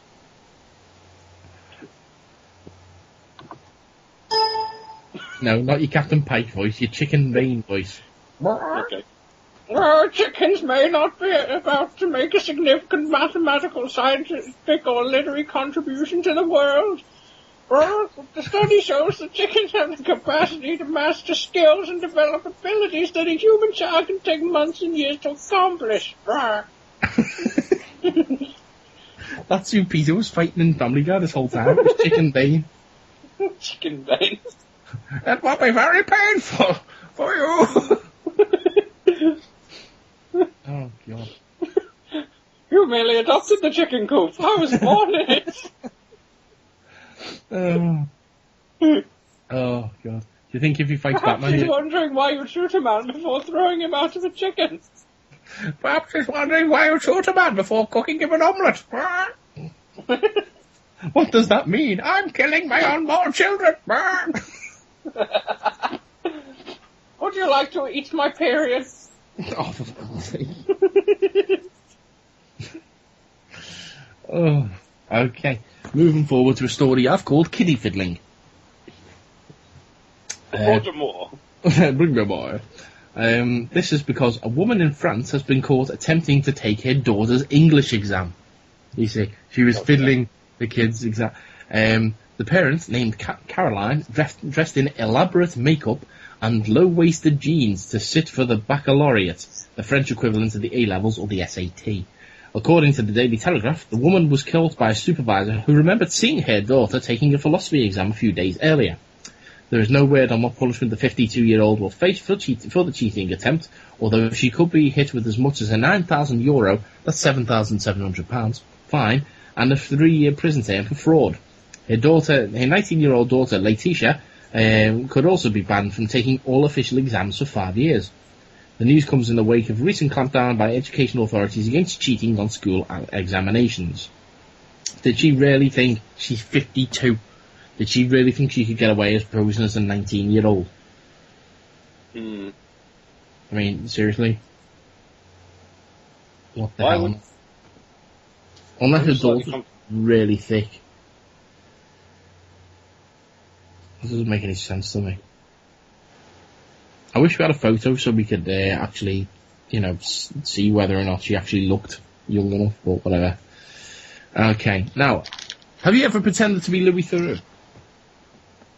Yes. Really? Once. Okay, did it work? No. Oh, well, this is about... Mainly because he's thinner and less hairy than I am. Well, this next story is about a man who did pretend to be Louis Theroux. A homeless man has appeared in court after pretending to be Louis Theroux to stay at a hotel for free. Alan Debenham, aged 39, pleaded guilty to 2 charges of dishonesty making a false representation after booking 3 nights at the £70 per night Duke of York pub in Somerset. He gave staff a fake contract for the BBC's finance department to pay for the accommodation, and also took on the role of Theroux's personal assistant in order to, so he didn't actually pretend to be Louis Theroux, he pretended to be his assistant, in order to order room service, including wine and some fags. Prosecutor Emma Chetland said the person taking the call became suspicious after the use of the word fags. They prefer to be called homosexuals. We don't like gays in this place. Bring me some homosexuals and some wine. They called the number that was left and found it unobtainable, and called the BBC, who told them the order number is not one that they recognised. Debenham also booked a taxi in the name of Theroux, telling the firm that the driver may not recognise the TV star as he put on a bit of weight, but to bill the BBC anyway. The court heard how the owners of the pub were defrauded out of £165 since he was only found out after his second night, and the taxi firm was owed £14.70. Chris Ivory, defending, said his client had turned to alcohol when he lost his job, partner and home last year, adding he was desperate and didn't have anywhere to go. He was going to be sentenced later this month.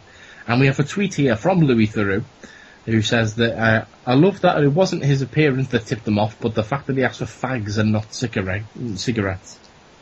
I was going to say cigarettes then, but that's the aliens from Doctor Who. Mm. Yeah. So there's a fat Louis Theroux out there pretending, he's a homeless man.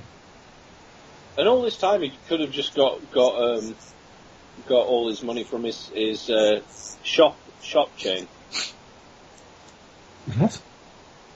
He's called Debenham. Debenham. Oh. There you are. Okay, next. Okay, I've called this story. Captain Pike, you found my joke funny, didn't you? This next story is called "Hide Your Cocaine in My Leg." What? Okay, this is because a man has been arrested after smuggling cocaine inside a false leg. He's a drugs mule and his accomplice. Yep, watch as that becomes the next thing in rap songs. Well, cocaine. Motherfuckers come here from overseas, hiding cocaine in the legs, and it's all diseased when they take off the wooden leg. And what do you know? They got drugs inside. Don't you know? I said, what? They come around here with the snort in the leg and all the gear. They got hoes and bitches sitting outside. Motherfuckers come on a plane 'cause they ride overseas with my cocaine in the leg. And I want to start it off their motherfucking head, but they ain't no ballie, so I have to soup it out of their hair. And that is naughty. Smuggling drugs from overseas in your leg, and what you see is a man getting arrested because he's been foolish. Yeah. I've just noticed all of your freestyles use the phrase, don't you know, at least once. Do they? Yeah, every single time. Because it's easy to rhyme, don't you know? Don't you know? Because it's easy then to say bitches and hoes. It's like... Like Edwin's taking over my rap for some reason. I don't know. Oh my goodness, don't you know? Yeah. No, I just mean like as soon as it was revealed that people were hiding smuggling cocaine in yams or whatever the fuck. What do we call them? What? Yams. Yams. Yeah. Sweet potatoes. Yeah, I think so. Is that a yam? I don't know. I don't know. I've never eaten it. Yeah. If you know what a yam is, then email us 50footnerds@gmail.com. Don't you know? But yeah. Yeah, hang on. Let's ask the man himself. What is a yam? Let me check that. It's on. Okay, Mike, here you go. No, that's jam, not yam. God. What is a yam? Cogitating. Guess what he's going to say now. So I've just seen what he's put. Okay, Mike, here you go. No, not Yarmouth. What is a yam? Searching the web for what is that yum. No, not what is it, yum? Oh my god. I'll just Google it. some sort of edible tubers. Yam. I'm going to say edible tumors. It's not a tumour. It is a sweet potato. Mm. Oh, well, there you go then. See, I was right. But, yeah. So, ever since... What is a sweet potato? It's a yam. I'm sorry, Mike. I couldn't find a single restaurant whose reviews mention sweet potato. No restaurants use sweet potatoes in England. What? Hang on. Potato, for God's sake.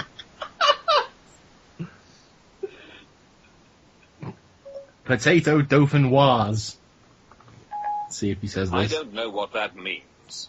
If you like, I can search the web for potato dauphine Wileys. Potato dauphine Wileys. What the hell are you wrong? What the hell is you wrong? Jesus Christ. What the hell is you wrong, Siri? It's where English breaks. Chicken chow mein. Come on. I couldn't find any restaurants whose reviews mention chicken chow mein. Chow mein. No. But yeah. Fish nuggets. I don't get it. But I can check the web. Peace nuggets, he said. Anyway, what are we talking about here? Sweet potatoes. Ever since rappers discovered that apparently people were smuggling cocaine inside yams, like loads of, 2 Chainz at least. You obsessed with 2 Chainz? It's because I just watched an episode of Rap Critic the other day that had 2 Chainz in it. Right. But yeah, in his song "Birthday Song," which is the song I was referencing earlier. Happy birthday. Yeah. When I die, bury me inside whichever brand store, whatever the fuck. The Apple shop. Yeah. Where's he in here? He's dead. Oh, when right, I die, bury me next to 2 bitches. No, that is actually a lyric in the song. We're not dead. Don't care. To die. Concrete. You will be in a minute. Yeah. But, yeah, so he mentioned one of the lines in that song, like one of the first lines is, "I'm in the kitchen, yams everywhere," because of the cocaine. So now people will be rapping going, I'm in my house, filled with false legs. Oh, God.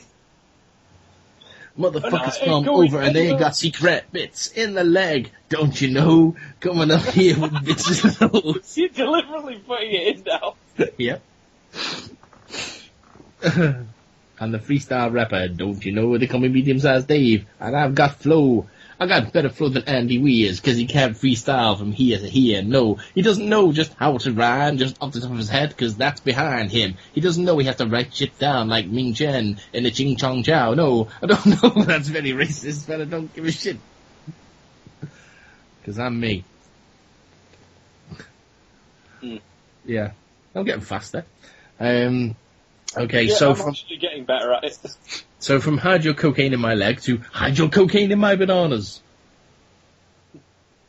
Yeah, not I'm yams. in the kitchen, yams and bananas everywhere. Don't slip on the skin that I left on the floor. Yeah. I'm in the kitchen, bananas everywhere. I slipped on my false leg. Now I'm down the stairs. I don't know where to go because my leg is now broken. Oh, well, it's just a false leg. I can go to get an oak one. Who walks around with an oak false leg? It's going to be the heaviest leg I've ever seen in my life. Because I'm a pirate, see? Look at my parrot, see? Don't you know? Yeah. Don't you know we go on seas? And that's where we The high seas, 'cause we're high on life, and drugs and shit, just like my wife, 'cause I made her eat bananas that were made of coke, and then she floated around, and she got stuck on a boat, 'cause I had to go out into the high seas to go and help that bitch get down, you see? So, I don't know what else to say, 'cause don't you know, is on the way, so I'm gonna say it. I just don't know what to do. I'm gonna over here, and I'm gonna get banana delivery to you. That didn't really rhyme, but I don't give a shit, man. Here we go now. Supermarket staff found a stash of cocaine in a banana delivery. 100 kilos of the substance was found by workers in a Danish supermarket Coop. Co-op.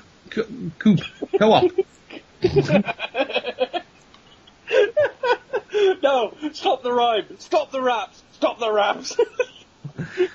When they received the delivery of the yellow fruit, the shipment came from Colombia, AFP reports. Jen June Nicholson, the spokesman for Coop, said to the Islands Post that 80 kilos of cocaine have been found in the week before in Aarhus. He said, last week we have alerted the supplier in Colombia on this matter. Nielsen said the supplier doesn't know how the incident happened. He says that he told the paper he was a bit perplexed about how this could happen, and he is working on tightening controls. A spokesman also appeared on public television, reassuring customers that there was no danger in buying bananas, as both the fruit and the cocaine were very well wrapped. Police are investigating the matter and are carrying out tests on the substance, don't you know? I didn't realise. It took me like halfway through that to realise you were actually reading the story. Yeah. If it helps, I could read the story faster than you, then. Supermarket staff found a stash of cocaine in the line with delivery. 100 kilos of the substance were found waiting the day. Supermarket company released the delivery. To a rhythm boy, you're older than me. Boy, I'm 29, for God's sake. You're like, you there, boy. What day is it? Why, it's Christmas Day, sir. I'm not outside. Get me a turkey. You don't give me any money. Oh, I haven't lived all my lessons. I'm Scrooge. I'm still a bastard. I'm just an hungry bastard. Don't get me a turkey. You're a twat. I'm gonna punch you in the leg. Why? What have I done? Nothing. That's why I'm gonna punch you in the leg. Get some motivation in your life. Now buy me that turkey and maybe I'll consider buying you an oak false leg. Have a banana. Okay, right. This next story I've called Porridge Nom Nom Nom Nom Nom. And this is because a student called Chris Silver from Inverclyde, Scotland, has eaten only porridge. This is the Scottish English language breaking episode. Yeah. He's only eaten porridge for 138 days. Oh. And he said that he's lived on oats, water, and a bit of bread since January as part of an art project on austerity. Looks like he's been eating a bowl of vomit according to that picture, though. Mm. The undergraduate claims... Like sentient beings or oats? The undergraduate claims to be demonstrating the value of Westminster spending cuts through the challenge. He's a student, he's 46. He says... I'll do the other Scottish voice that we do. I think the focus on austerity is ridiculous, and I thought I'd make a piece of work that is even more ridiculous. As part of the project, Silver has created a character called Les Miserables, who he describes as the last servant of Marie Antoinette. The art student is also opening his austerity cafe at the Glasgow School of Arts degree show this Saturday. He said that the cafe will have its own class system, and guests who arrive will either be served cake, bread, or flour.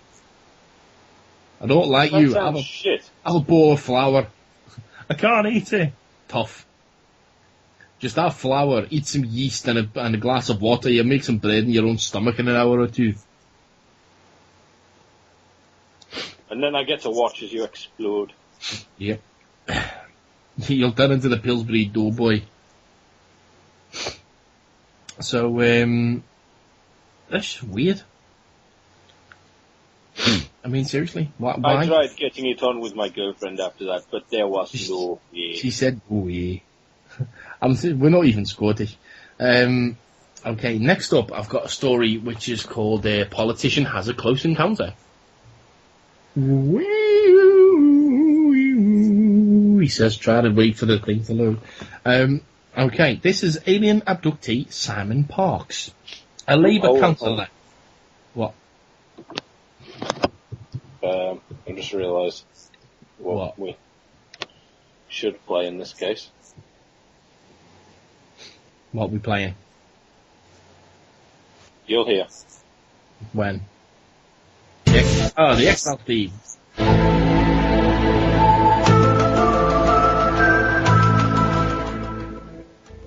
Okay, right. This is Labour councillor Simon Parks. He claims that he's fathered the child with an alien. And that he also has regular sex with the extraterrestrial, and not the child, but the alien, and it's causing tension in his human marriage.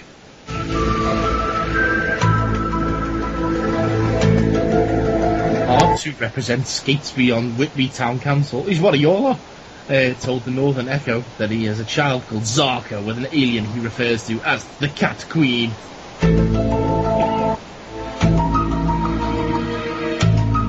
The driving instructor, who has 3 children with his human wife, says that intercourse with the alien happens about 4 times a year. What will happen is that we... hang on, he's Yorkshire sound. What will happen is that we will hold hands up and I'll say, I'm ready, and then the technology I don't understand will take us up to a craft orbit in the Earth.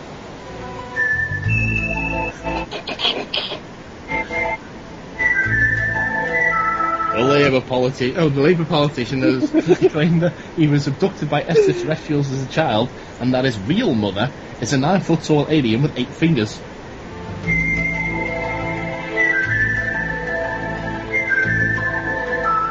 He speaks of his first encounter, which occurred while he was in the womb, then tells of being which appeared by his cot when he was 6 months old and reached out to him with these 2 green stick things like green balls. They could have just been green beans.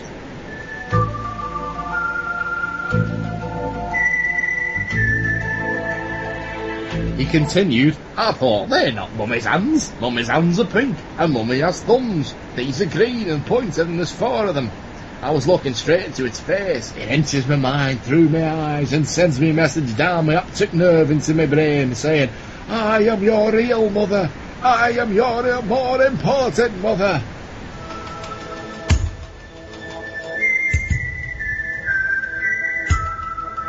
The 53-year-old, recounting his experiences in a YouTube clip, he describes the extraterrestrial as having human features with a kite-shaped face, huge eyes, 2 tiny holes for a nose and a thin mouth.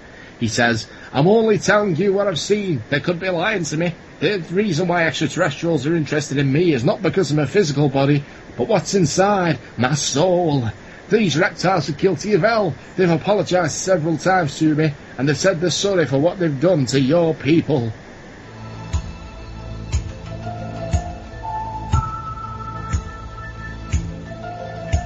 Parks, who was a councillor in Hackney during the 1990s, says his experiences have not hindered his work. He says, it's a personal matter and it doesn't affect my work. I'm more interested in fixing someone's roof full of potholes. People don't want me to talk about aliens. I get more common sense out of the aliens, though, than out of Scarborough Town Hall. Fellow councillor Terry Jennison told the Yorkshire Post, I'm completely in the dark about this. So, hooray.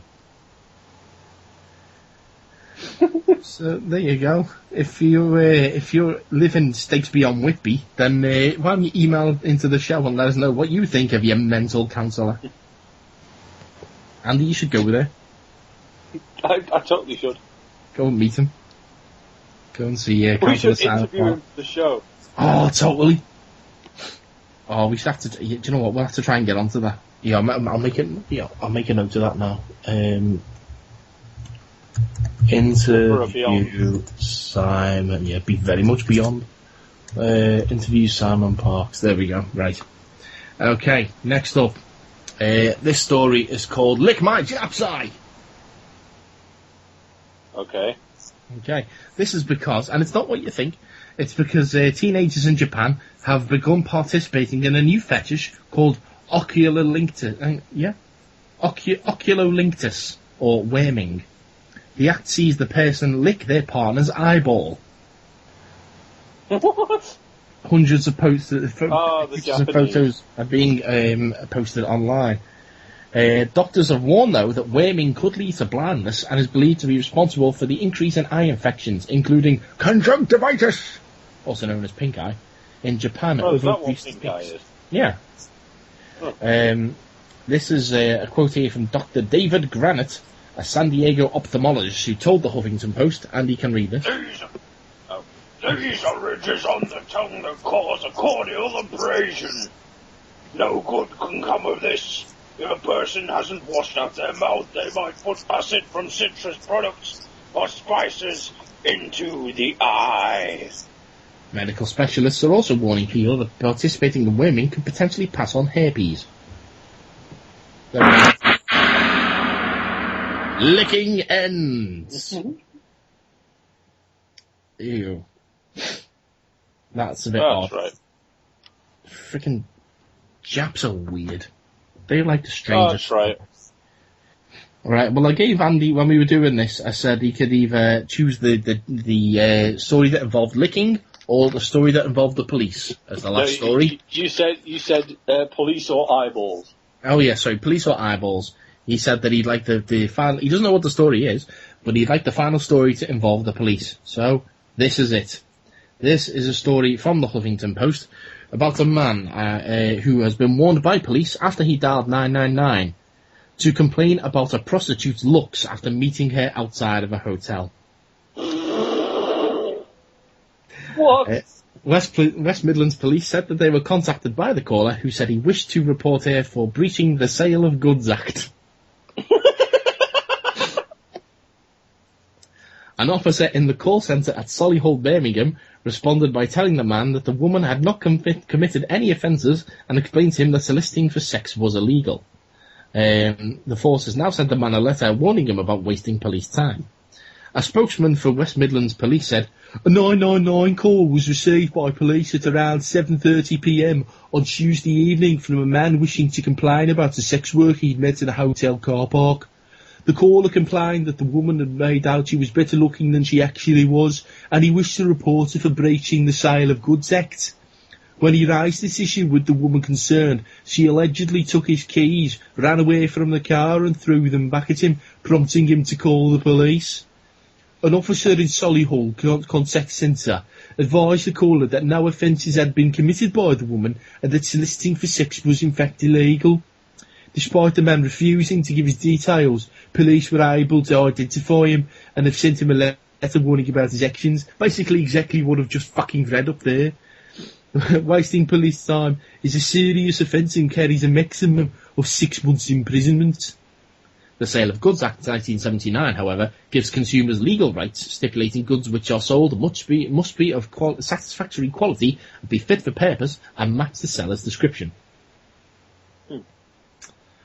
Now, the reason why we chose to read this off of the Huffington Post as opposed to Digital Spy, which is where we normally get our stories from, is because the Huffington Post has a recording of the 999 call. And we'd like to play that in over the show now, if Andy can arrange that. Yeah, hello. Can I have the police, please? Okay, yeah, what's happened, please? Well, basically, I need police assistance. No, you need to tell me what's going on first, because it sounds like there's more to it than that. Here we go. Okay, then, I'll what's it called? I think she's calmed down now. She's got her knickers in a twist or something. Well, what happened then? You know, something's obviously happened. What's happened is basically this woman, she's like... The woman's very professional. Like the newspaper for like, you know, like private services like massage and stuff, yeah? Yeah. And basically, when I've come here, she's like misdescribed herself and she's like misrepresented herself, yeah? Hold on, I want to log off this before she makes wild accusations. No, listen, I just want to get this clear in my head. Hold on a sec, let me give you a registration number in case, you know, because that's the only trace I've got of her. 1 sec. She's advertised herself in the, what's it called, in the private section for personal services and stuff like that, yeah? Yeah. What's it called, basically. So I've arranged a meeting with her, but beforehand I've asked for a description. I've got, give me an honest description, otherwise when I get there, I'm not going to use your services, but there's nothing against the law in that, you know what I mean, yeah? I know, yeah. Basically, she's misdescribed herself, misrepresented herself totally, yeah? Basically, she was angry, like, because obviously she thinks I owe her a living or something, you know what I mean? Okay. And that's it. Is that it? Right. Do you know what his voice sounds like that one that we do all the time. It's the voice inside Andy's head. I want to go and meet a prostitute on the swings. Yeah, play with the prostitute on the swings. But you know, I think that this woman has definitely misrepresented herself because she's just fucking ugly. I don't know what to do. She's got a foot for the face. It's weird. She's got a mahogany leg. I thought she said oak, and it's only plasterboard. She's got a plasterboard leg. It's horrible. If I knocked on it hard enough, I could go right through it. Y'all listen. Captain. Oh, what's your name? I've forgotten your name. Boxman, Commander Clink, whatever. She's got loads of cocaine in her leg. I don't know what's going on. Here, I'll put her on the phone now. Yes, hello. I'm too beautiful to work as a prostitute. Yes, it is I. This is a job where it doesn't actually count as work. You told me you were going to come and play on the swings with me, you bitch. Oh, yes. But you haven't. I must go and record for George Lucas. Goodbye. Come, Howard. See what I mean? She says to me she's the most beautiful woman I've ever seen, but she looks like George Lucas. I think it is George Lucas, to be honest with you, but in a dress. Damn it, he found out my secret. Oh, that George, I'm gonna get you. Oh, that's creepy. You wait till you listen to that back. That is the creepiest noise.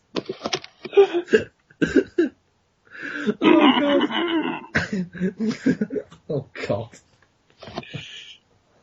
Oh my God. Why do you think I cast the women in my films? Can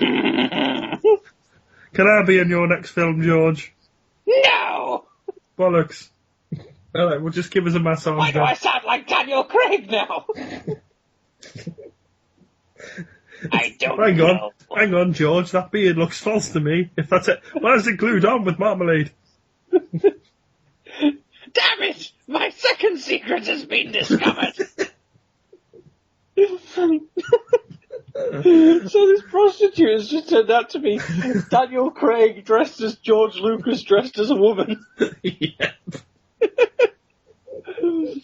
I am the inception of prostitutes. I'm gonna ring the police. I don't like this. Hello, is that 999? What do you think, Captain Box? Captain Box. I couldn't remember his name. Like, you know, Captain Box. I couldn't remember his name, and I just know he's in a box and says this.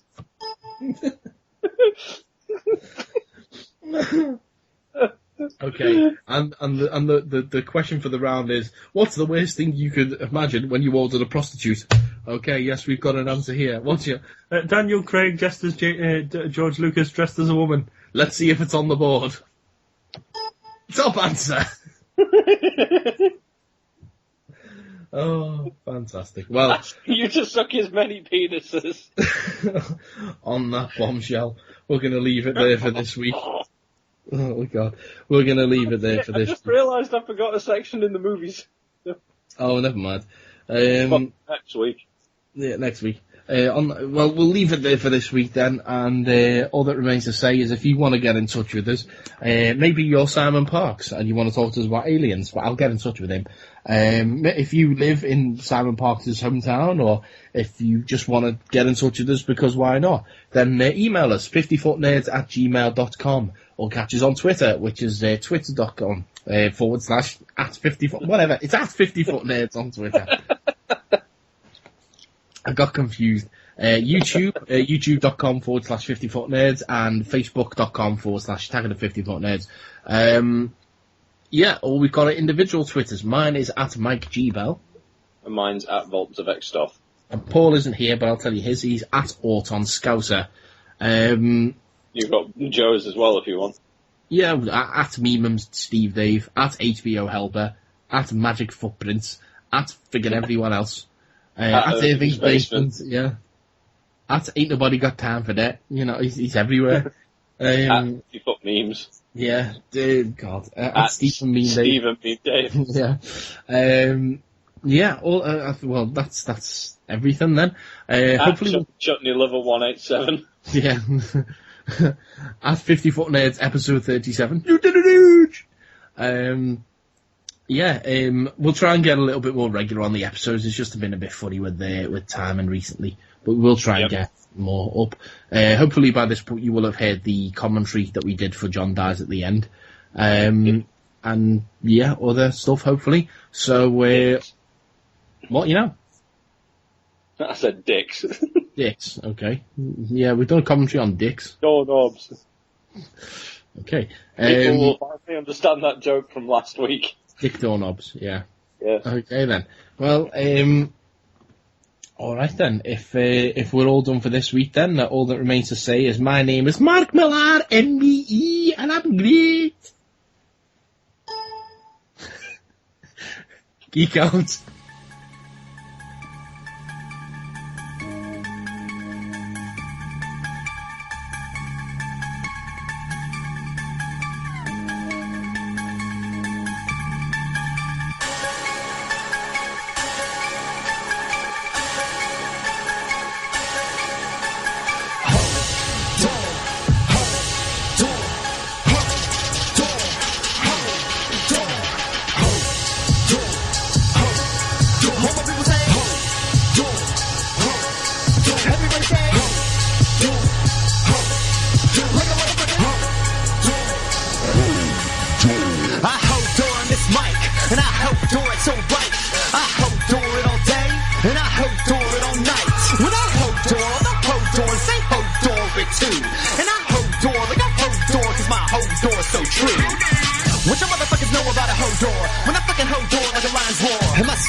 The name to game of Hodor.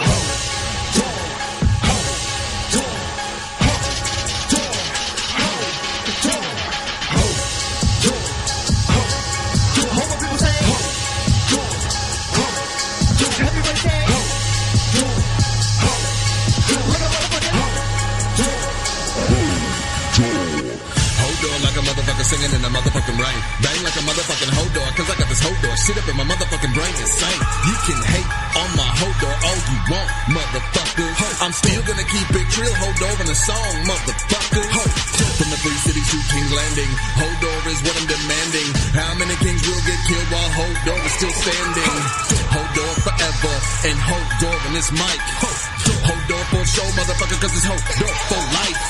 Hodor in River Run, Hodor in the Vale, Hodor in the motherfucking wall, Hodor in Winterfell. This ain't a game, I'm so real about this Hodor. Hodor in the gates of heaven, hell till I open every closed door. Bring the hound to the mountain, how many gold dragons I'm counting. Hodor in the mouth and the flood of a drought, y'all know what I'm about to be shouting. On the King's Road, cause I'm about to explode on a Hodor world tour. And every time I'm on a motherfucking mic, I'm yelling, yo, no, Hodor.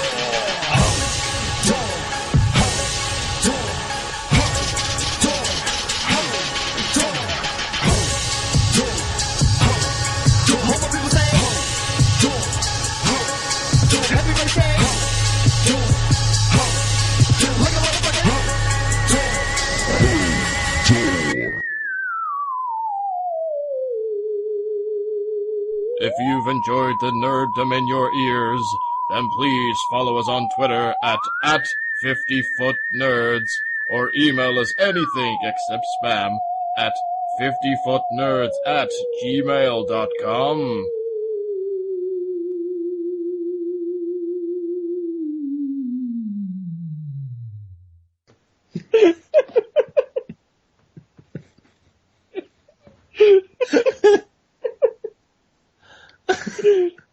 I'm sorry, I had to. I know. Ping. Oh.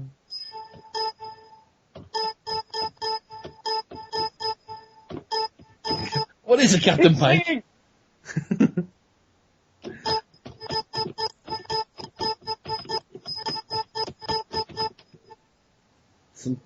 What's that, Captain Pike? Little Timmy fell down the well. No. Fuck him. That's what he gets for playing so close to the well.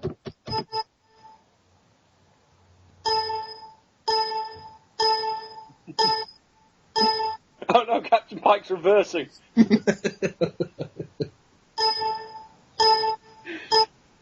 Caution, Pike in motion.